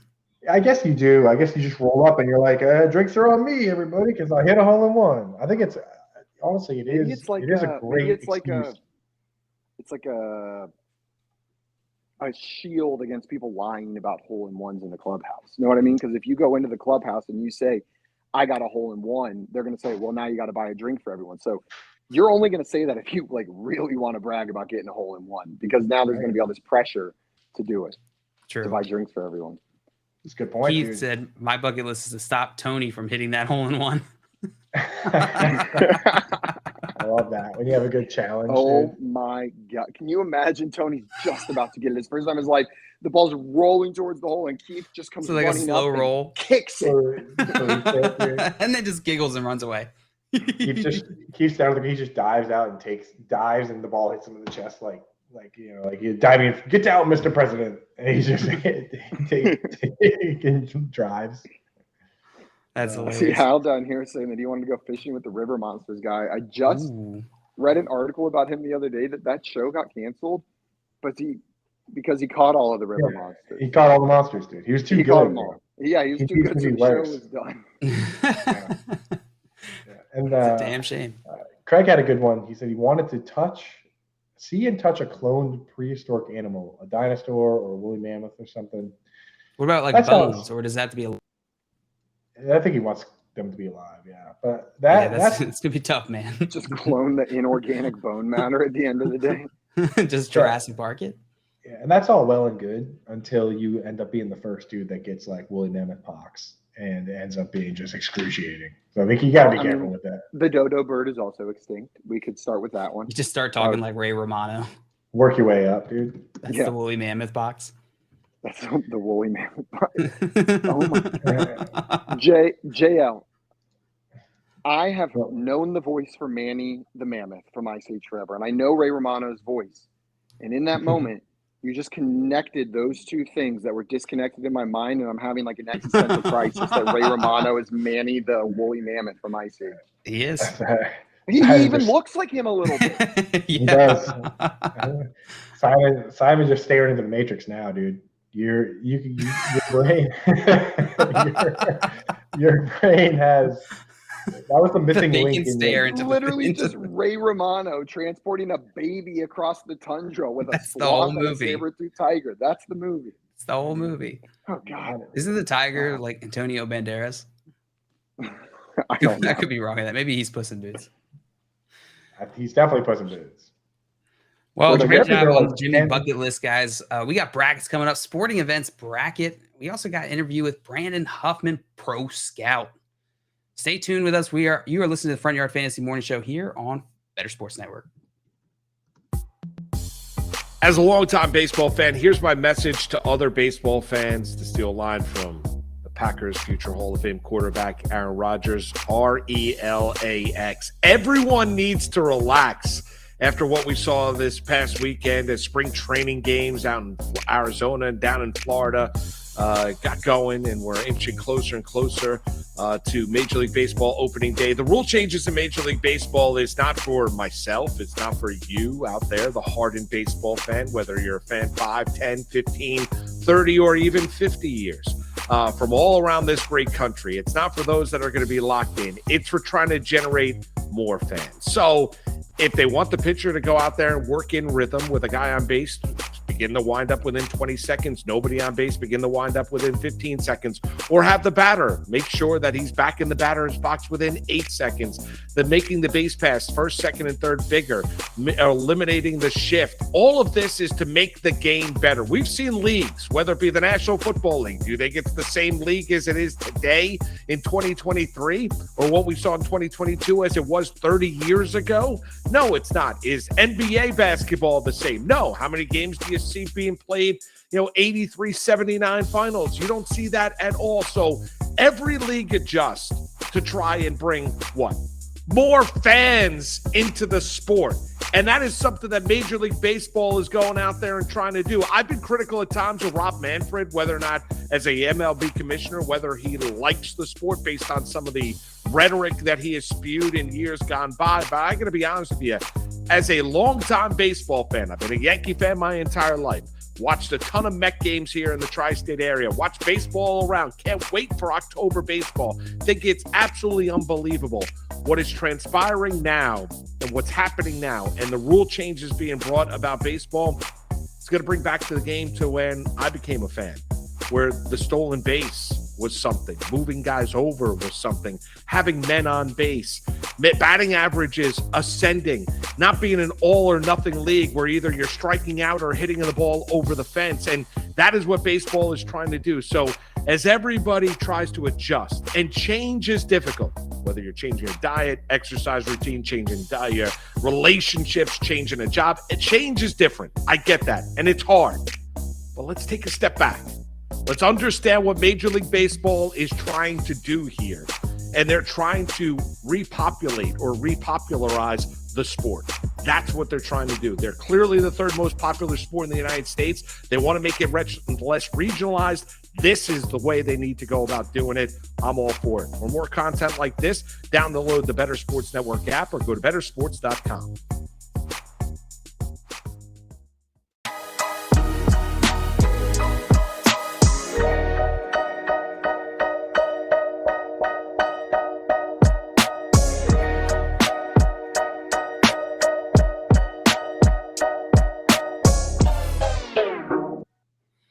Welcome back to the Front Yard Fantasy Morning Show. We got a best sporting event bracket coming up for you. Coop, I'm excited for this one, man. I feel like sporting events are one that just get the blood going. Yeah, especially on a show like this, it's about sports. This is the place to do it. This is the place to sort this out. I'm trying to see if fixing your evil layer is shutting behind you. I think it's actually fixing my camera, though. It's actually it did exactly what I would hope it would do, which is fix the lighting of my camera. How much better is that? Much better. That was like movie magic, bro. Crazy. Now you got a crazy, trippy backdrop. It's weird. It's actually, I feel like it's making my shirt look weird now. All sorts of squiggles. Whatever, dude. All right. Well, anyway, all right, let's get into our bracket. Let's get into our bracket here. Best sporting event is the subject, topic. Our options for this bracket are Summer Olympics, Daytona 500, college football playoffs, the Masters, March Madness, Stanley Cup playoffs, World Cup, and Super Bowl. His first matchup is Summer Olympics going up against Daytona 500. Coop, you have the first vote on this one. Where would you like to go? Yeah, this is an interesting one because they're very different sports. Like for the Summer Olympics, they take place over quite some time. So you're seeing a lot of different events. You're going to a new city. It's pretty epic, but you also have to invest a good amount of time into it. And also, I don't really know a lot of the players. I don't know what's going on with the. I can't really name anybody outside of like Usain Bolt. You know what I mean? So even though I did throw the javelin myself when I was in high school, and I would love to see that, I don't know. I have to go with the Daytona 500. I've been to NASCAR races, but I've been to like the local ones in New Hampshire, and even those were epic and an amazing time. So to be able to go to the big race of the NASCAR Cup, like the number one race, I'll take that all day. So give me Daytona 500. And because Simon is either Simon can give us his vote in the chat, or we can take the chat's vote. How do you want to settle ties if that comes down to a jail? Because I know you're not going to pick NASCAR. Yeah, Simon will vote via text message or message. So he does have a proxy here. He will be voting. Okay. I have the next vote here, and Coop, you are correct. I'm not going to go with Daytona 500 because I've never watched it once in my life. Right. Summer Olympics is a treat that you get every 4 years.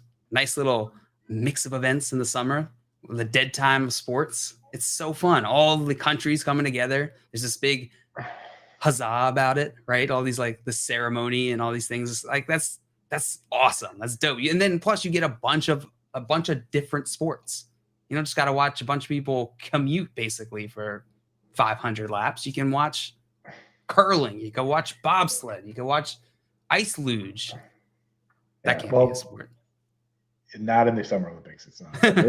That's a Winter Olympics.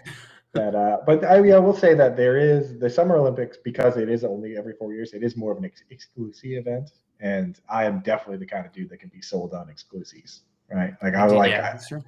Yeah. So.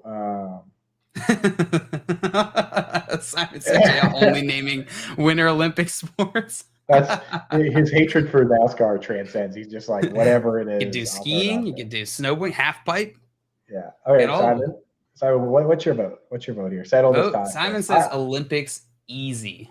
I got my wisdom teeth out during the Summer Olympics. I laid on the couch recovering for a week with my pain meds, doing nothing but watching the Olympics. Best way to recover from surgery. I can't believe American pastime. America's pastime. Taking too many pain meds and enjoying the Olympics. That ain't American. I don't know what it is. Awesome, dude. Yeah. All right. Yeah. Like I said, I can be sold on exclusives. So why don't we move the Summer Olympics on and get the next one? It does move on. Summer Olympics will move on. And our next matchup here is college football playoffs going up against the Masters. Yeah. You want to go first on this one? I'll go first on this one. I'm going to go college football playoffs. Might be a surprise to many. I don't dislike golf. I don't dislike watching golf. I don't dislike playing golf. I actually like all of those things I just said I didn't dislike. College football playoffs, though, man, the energy. The energy is just, it's palpable. And the Masters, it's in Augusta. It's the same course every year. No variety. Need some variety. Give me some college football playoffs. Football, baby. Yeah, I love football. I truly do. I talk about football every single morning and every single day. I get off the show, write about football, finish writing about football, and I'm like, I'm going to take a little break by going on Reddit and reading about football. But I will say, I just was talking to my pops. I've never even been to any golf event. So going to the Masters, which it's like impossible to get tickets to that. You basically have to get into like a lottery system unless you want to pay a crazy amount. Going to the Masters and having that experience is like a bucket list level experience for me. I would love to go do that. I would also be the kind of dude that goes and spends like $2,000 in the gift shop getting stuff that says Masters all over it too. And I would golf in that for the They got to have like little replica green jackets, right? Oh, I'd be getting the green jack. I'd be getting the gold jacket, Gold green jacket? Who gives a shit? I thought it was gold jacket, and I read Dustin's comments like green jacket. Yeah, that's the quote from Happy Gilmore. Gold jacket, green jacket. Who gives a shit? So I would. I don't care what it is. I'd be getting the replica jackets. I'd be getting. Do they have that? Because the little Oh, kid yeah. versions. Yeah, for the rest of my life, I would only golf in shirts that say the Masters on them. So just for that alone, I'm picking the Masters. What does Simon have for the tiebreaker on that one? Euro Masters. I don't think Simon has voted yet. Simon, tell us what your vote is in the chat. And Dustin said, Masters hands down. It is the greatest tradition in all sports. I love that it's the same course every year, unlike the U.S. Open or British Open. The exact opposite thing that I said about it being at the same course as a downside. Simon said the Masters is special. I don't even love golf, but holy shit. They made grass exciting. Going to that was a bucket list item I got to do. Just unreal. So Simon's been to the Masters, and that's his pick. And it looks like a lot of the chat is voting Masters as well. So Masters will move on in this bracket. Wild. The Masters moves on. And getting conflicting information in here. Simon said, it is green. Jay says, green jacket was Happy Gilmore. Dustin says, gold jacket was Happy Gilmore.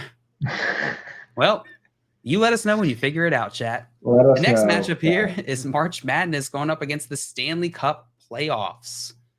You have the first vote on this one, Coop.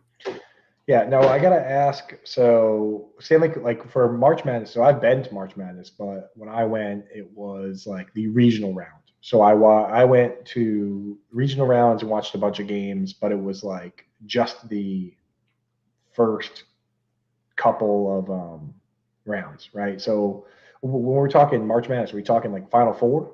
And for Stanley Cup playoffs, are we talking I'm going all 7 games of the Stanley Cup, or am I going like it's the whole event. It's the whole kit and caboodle. So the entire March Madness tournament against the entire Stanley Cup playoff series.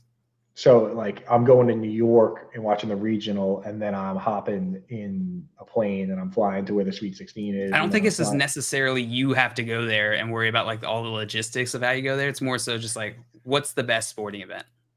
Yeah.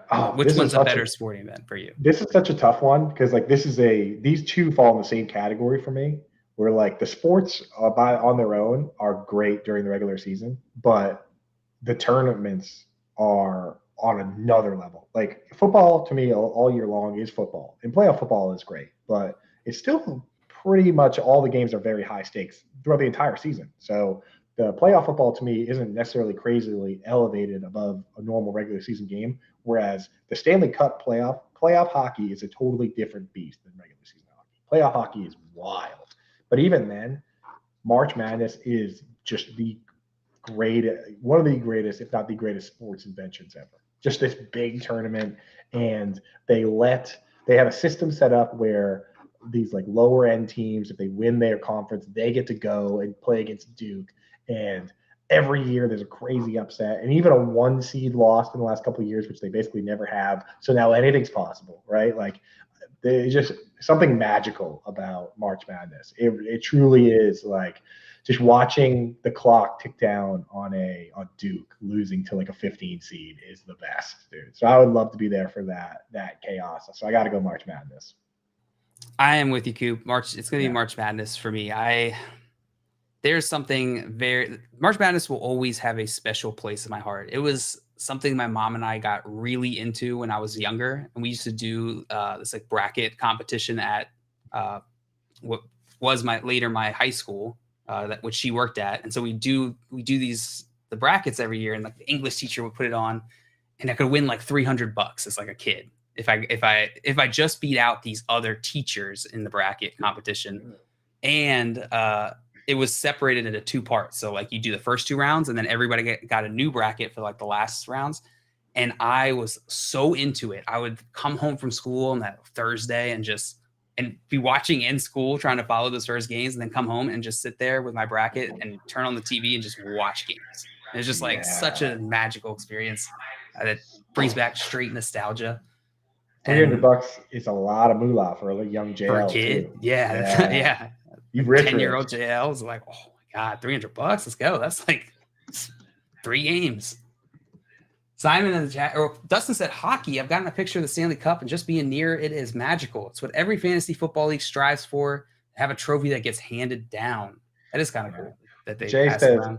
Jay says he's leaving. Hal says the cup is awesome, but the tournament is epic. I think a lot of people agree that March Madness is special, although Jay, being the resident hockey guy, not liking the pick. But March Madness moving on, right, Joe? Simon says, give me March Madness. I can't think of another sporting event that gets such a large portion of the population to get invested. Everyone can make a bracket. It's so fun. That was also going to be my point if you brought up the Stanley Cup. My counterpoint was that you can't argue against just the sheer love, like the volume of people that care about it. That definitely goes in March Madness' favor. And now he's saying he's leaving because of the Duke slander. I'm sorry, but Duke losing in the early rounds of the March Madness bracket as like a top 3 seed, it will never not be funny to me. Yeah, it's just perfect for it. My mom coming in the chat saying, teachers, coaches, staff, beat them all. The best, yes. And it was just so fun. My mom and I would just be checking each other's brackets. Yeah, it's the best. That is fun. I love it. I love it every year. And we're going to be doing a March Madness a bracket for everybody. So stay tuned for that. It's going to be fun. Yeah, it's going to be awesome. Our next matchup here, World Cup up against the Super Bowl. Yeah. I'm first on this one. World Cup against the Super Bowl. World Cup is pretty cool. I feel like every time the World Cup happens, it always goes the same way for me. I'm not super interested, and then everyone just keeps talking about it to the point where I get interested enough to watch, and then I'm like, oh, what's this? What's going on? And I start to get hooked. That happened this year when I was down at the Prize Picks office, and they have this giant room with all these these nice lounge chairs, giant TVs, and we're watching. I forget which game it was. It was, I think, the semifinals where it went to penalty kicks. And I think it was Messi was just like going ham, and it was just crazy. It's a really cool event, but it's not the Super Bowl. Super Bowl is special. I'm going Super Bowl. What about you, Coop? Yeah, so for me, and I see Simon in the chat, he says, I like football more than soccer. I don't pay attention to soccer outside the World Cup, but the World Cup is better than the Super Bowl. Coop nailed it when he said NFL is good all year. You make some great points, Simon. So, Simon, you vote for the Super Bowl. Simon votes for the World Cup. The World Cup is awesome. And the most people can say soccer is boring all they want, but there's nothing more electric than when that ball hits the net.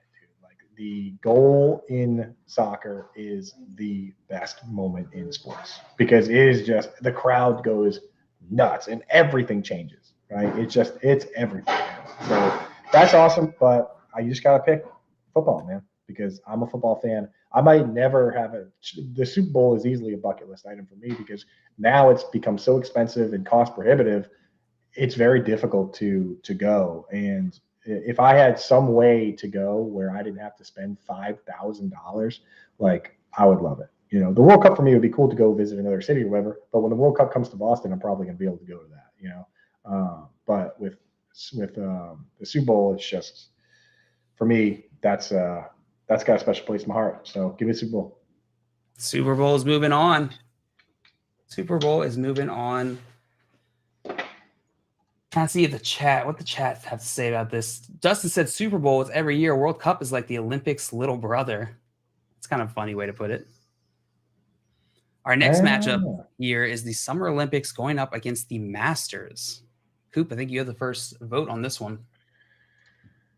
Yeah, and in this one, it's like going to the Olympics to me, I have to factor in too much of the rest of the event. The interesting part to me is going to another country and experiencing that compared to the actual watching of the events.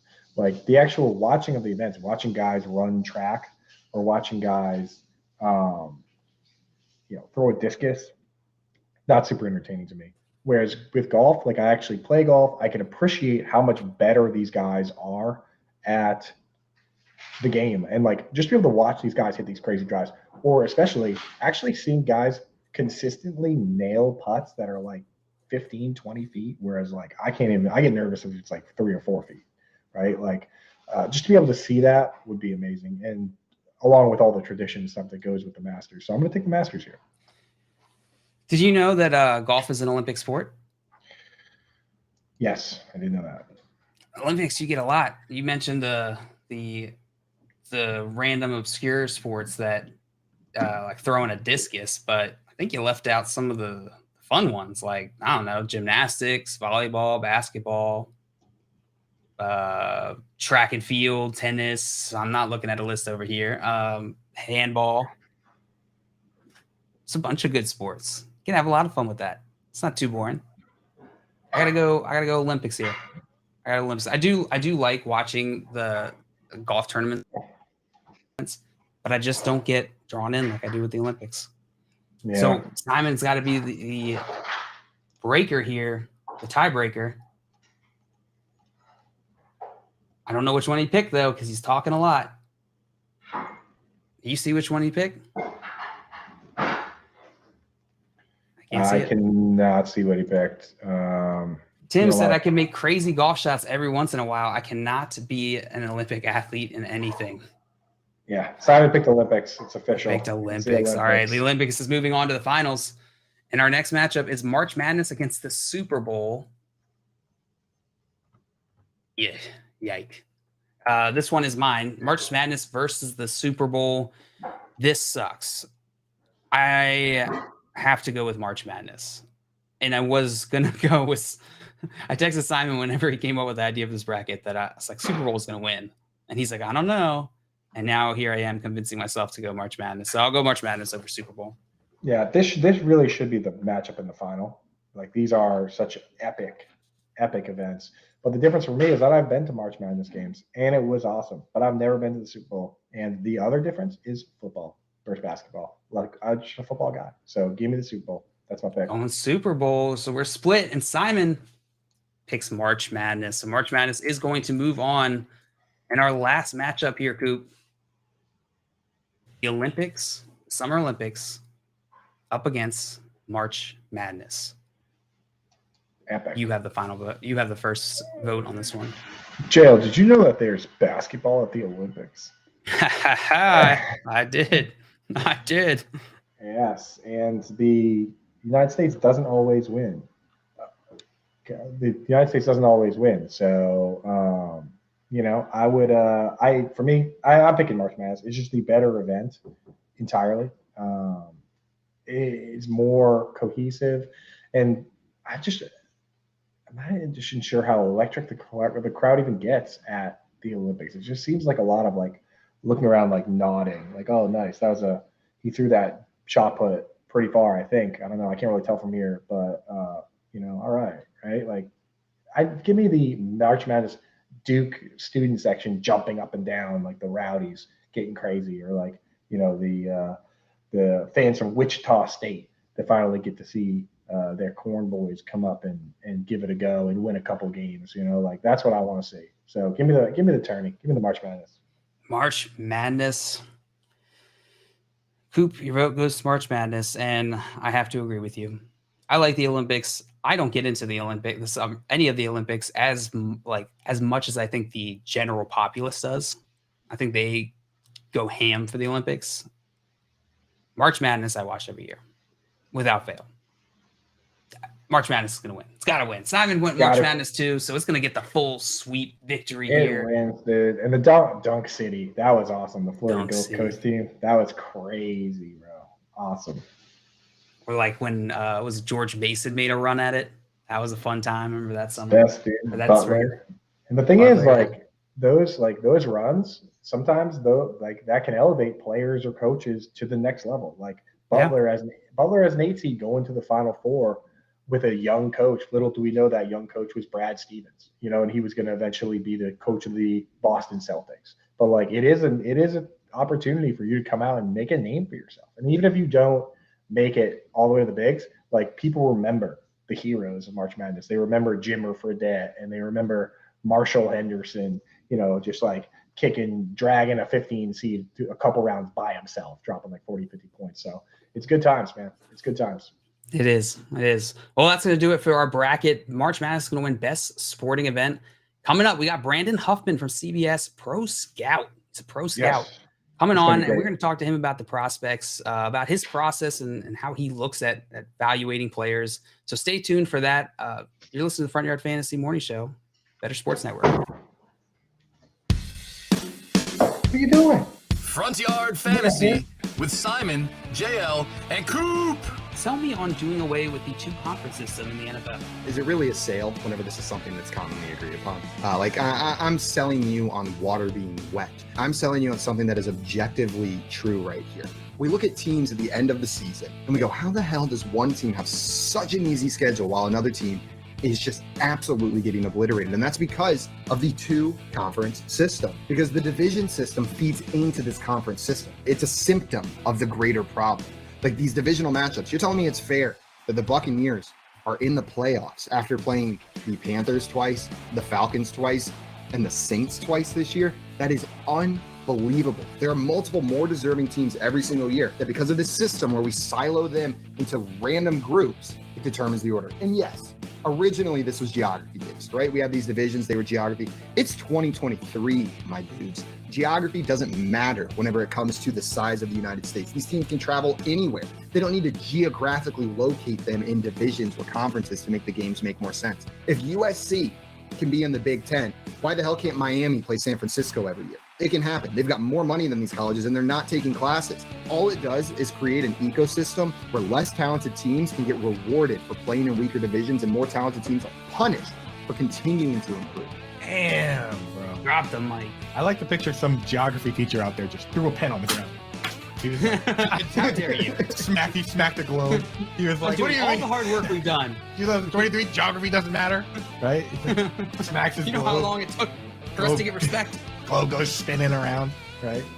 Geography doesn't matter. How dare I'm you? just imagining they ripped on the world map and underneath is algebra 2. Like they just go straight into being a math teacher. Lunch Money with Kyle and Ray. Weekdays at noon Eastern, presented by FantasyGuru.com. Paper straws. Oh, they're so bad. Ray, I mean, I'm almost tempted to say screw Mother Earth. Give me a real straw. The paper straw thing is a step too far in saving the planet for me. It's a great idea. The problem is it has to last. Like, it can't go mushy halfway through my drink. That's the problem. That's the problem. They have a hard time standing up if you don't drink that. 100%. That's my issue, Ray. I'm all for taking care of the only planet we got. But, Ray, some people like to drive a lot. I don't. I don't get on them for they have to drive 20 minutes to work every day. Can I just get a plastic straw? Like, I think, Ray, we should be able to pay for a card that says, I don't drive every day, so they said I could have this kind of environmental impact by getting a plastic straw. I am in favor, Ray, of government-issued plastic straws if I have the proof that I'm worthy of such a thing. If you want it, you get it. It's kind of like the Clear Pass. You know, Yeah, the there you go. airport. Okay. Like, Ray, I'd be willing to pay an extra $2 a year, and I get as many plastic straws as I want when I go out to the restaurant. And the $2 goes toward cleaning the oceans or something. Yeah. Yeah, okay. That's not a terrible idea. Not terrible. Call, chat, enter contests in real time. It's Sports Talk 3.0 with Better Sports Network.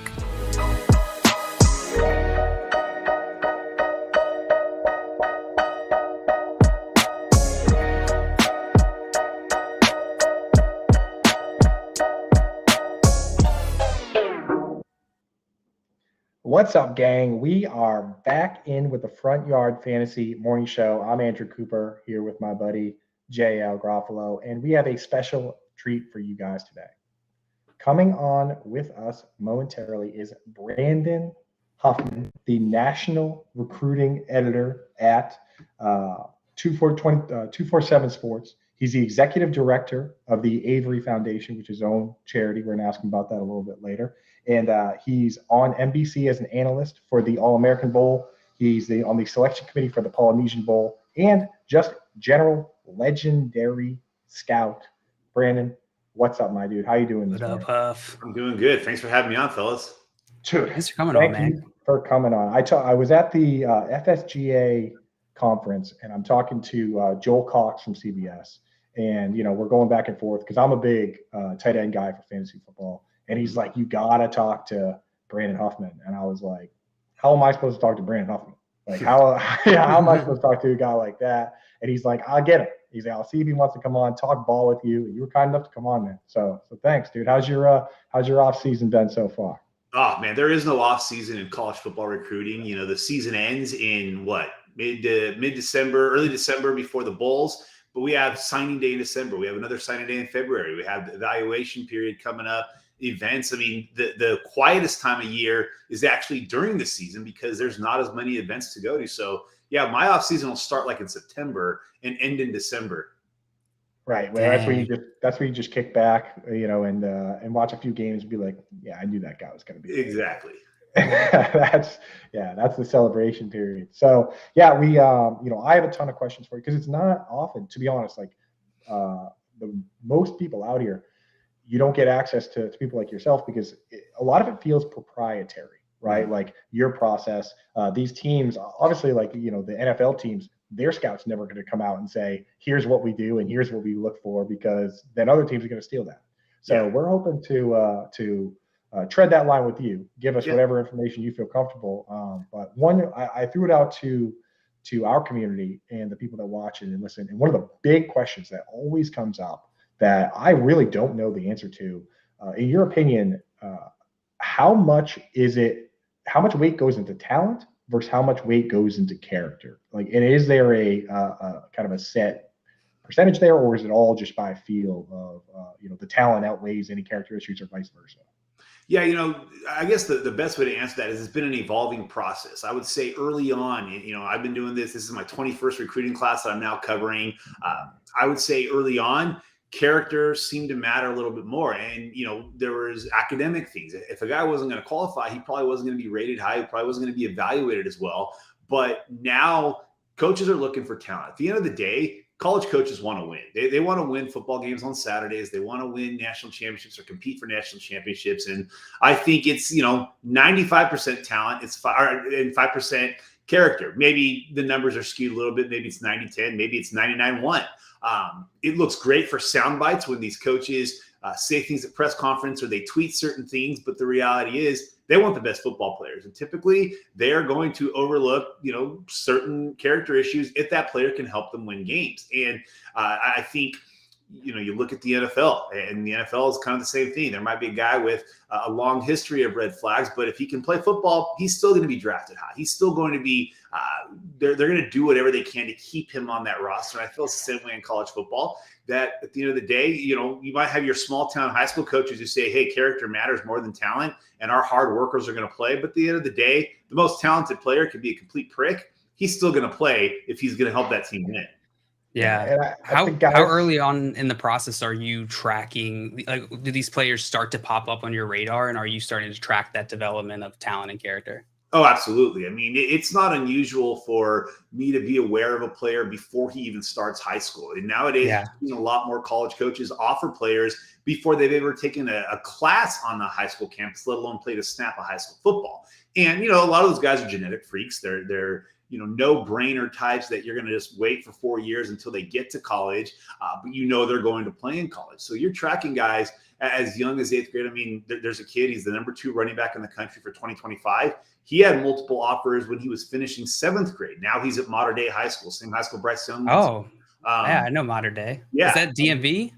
Jordan Davis. This is the one down in Southern California. Jordan Davison is the running back. And he had offers before he even started 8th grade classes. By the time he got to Mater Dei, he already had double-digit offers. And so coaches knew about him. And then he finally got to show what he could do this year as a starter. Raleek Brown, who's now at SC, was the starter as a senior. Jordan was his backup. And this year as a starter, he had a breakout season. He's got 40 offers and hasn't even finished halfway through high school. So you're tracking guys earlier because college coaches are offering these guys earlier and earlier. You're still going to have late bloomers, but it feels like from when I first started in 2003 till now, you know about these guys much earlier in the process than you knew 20 years ago. What has changed from 2003 to now? Like, what shifts have you seen in just like maybe like the macro view of scouting and how these teams are looking at players? I was doing a seminar earlier this week about the recruiting process. And one of the things I said is in 2003, when I first started, if you were a dude, if you were like a dog at your high school, your coach might make a VHS tape for you. And he was only making a VHS tape for 3 or 4 guys at that time. That was a lot of work. Yeah. Yeah. I mean, to do 3 or 4 tapes. And that was a school that had, wow, you got the resources to make VHS tapes. And then DVDs was how you found out about K. Well, then in the late 2000s, you had YouTube, and then you had Huddle kind of reconfigure the entire evaluation and the scouting process by now every kid, a kid who could be on the freshman team who was only on the kickoff team, now has access to making a highlight tape. And so there was more awareness about players early on because everybody had a highlight film. Well, then social media took off because now you could self-promote yourself, whether it was on Twitter, Instagram, old school Facebook. Now you have TikTok. It only took one viral video for you to be in the conversation now for college coaches. So the brand awareness and just the visibility has changed as obviously social media has changed, as technology has changed, as digital media has changed. Now you went from my coach needs to make me a VHS tape to, the 63rd player on a 63-man team now has his own highlight film. Yeah, we see that in other industries and stuff, like the creator economy, right? Like you're empowering these individuals. But I never really thought about it in terms of the players. But you're right, like they're part of our universe that has social media, and that could change the process. That's very insightful. That is cool. And from just on the point with the younger and younger prospects, that also kind of helps with the character part, right? Like if you've got these people going to these guys, like what if Antonio Brown had somebody in high school saying, hey man, like you can go to another level if you take this seriously. But instead we had the situation with him where you couldn't even find a place for him to play ball in college, right? And then they finally did. So that's probably helping with a lot of this. Now, a lot, and like you're saying, we all have access to the film now. We all have access to all this crazy tape that we never did, the all 22 stuff. So I want to know, let's say you got a tight end, because you were a big tight end guy, and you get down there, you played, right? You mentioned, where'd you play? I was a small college. I went to Zoo Pacific in 1994, and then quickly realized that my career was not going to be on the football field. It was going to be off the football field. So, worked in the athletic department, and here I am several years later. But I was a very average high school tight end playing in the veer offense in the early 90s at 6'1". My same high school class in the state of California. Just a couple hours down the road, there was another tight end that people might have heard of named Tony Gonzalez. When I saw him the summer before my senior year, that's when I knew some guys hit the genetic lottery and some guys don't. I was in that don't camp. Tony Gonzalez. He was pretty decent, that guy. Had a little bit of it. 15,000 yards in the NFL, I think. But so what I was going to ask is, so let's say you got the young tight end prospect, and you go out to see him.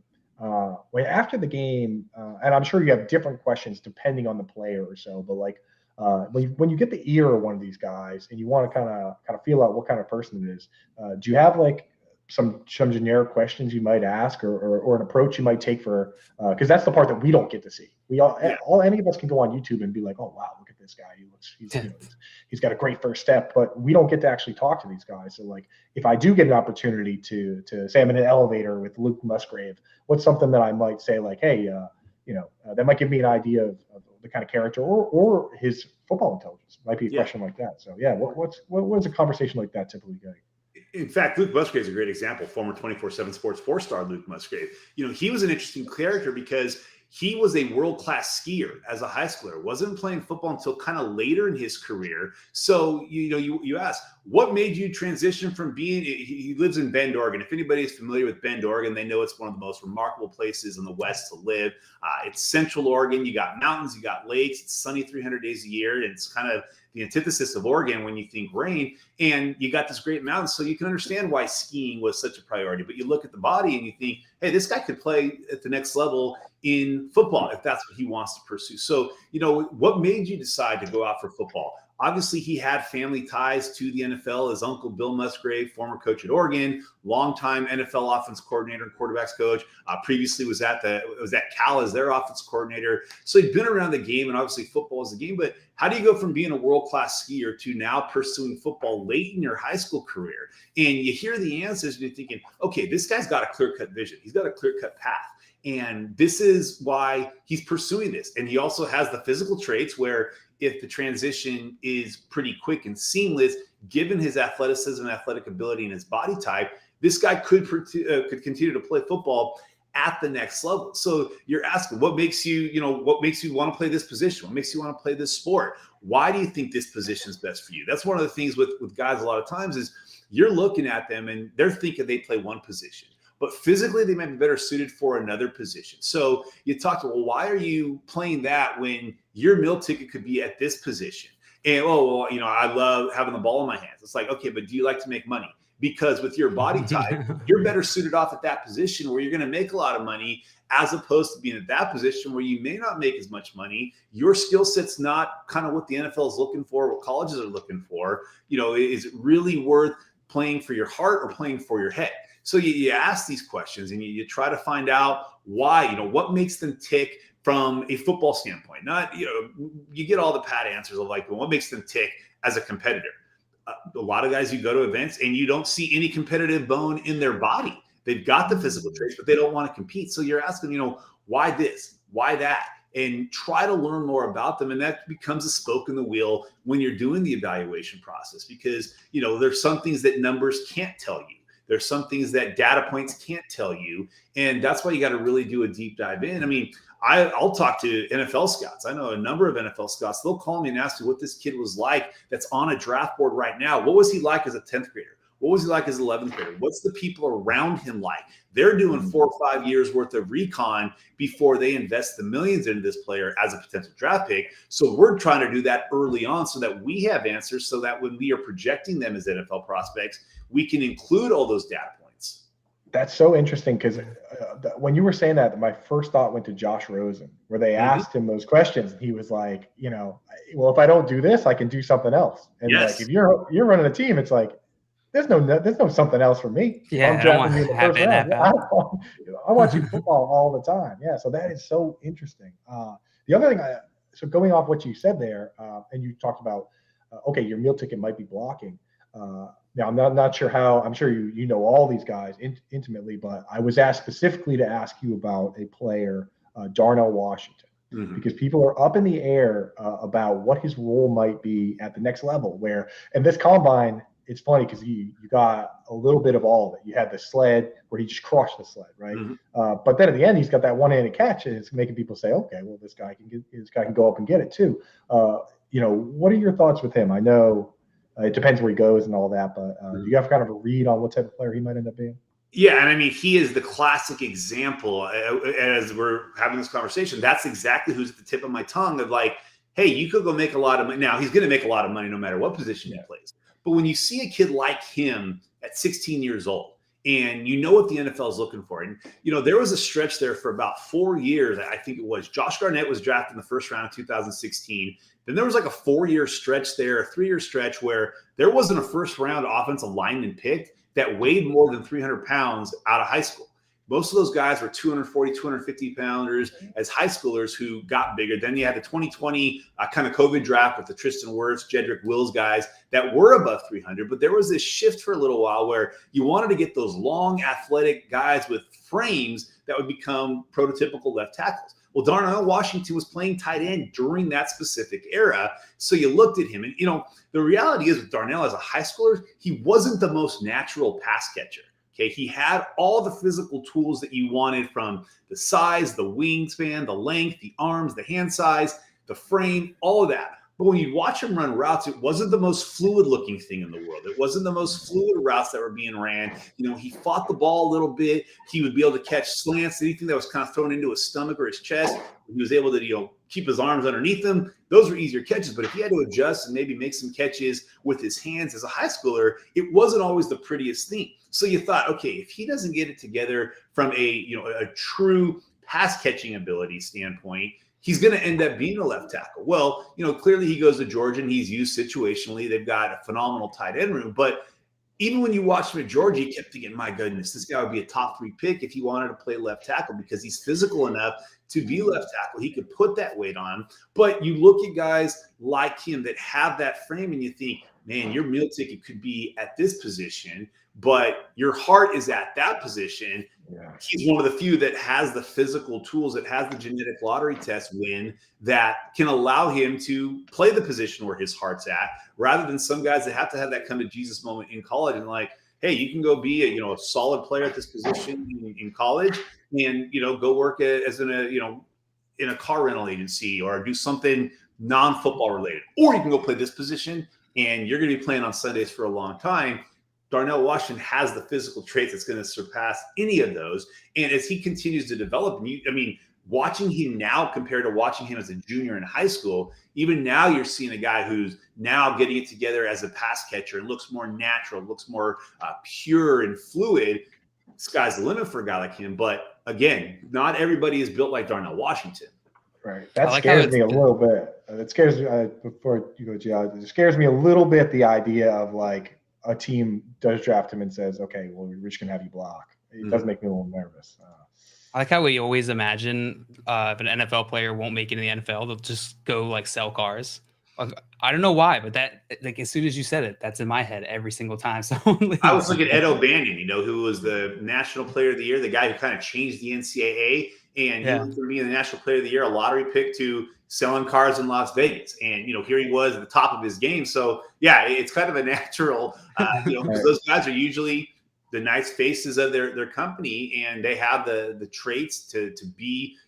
Look at some of the biggest supporters of college sports programs. It's the local car dealership. That's a good point. Yeah. Here you want them. That's a good point. Huff, I wanted to ask you, who are there any players in this upcoming draft that you think are either being slept on from a consensus standpoint for fantasy or for the actual NFL? Are there any players where you're like, man, this player is going to be a star, but people aren't seeing it?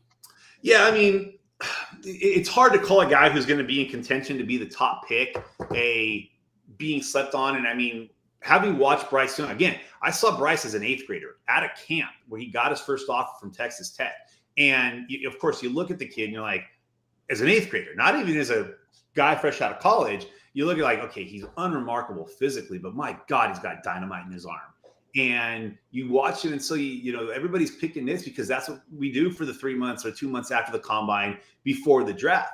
But this kid is wired so much differently than any quarterback I've seen. We 24/7 had him the number 1 player in the country in 2020, and he lived up to that and then some. And I still say, Jameson Williams doesn't get hurt, if John Mechie doesn't get hurt, Alabama wins the national championship running away in 2021.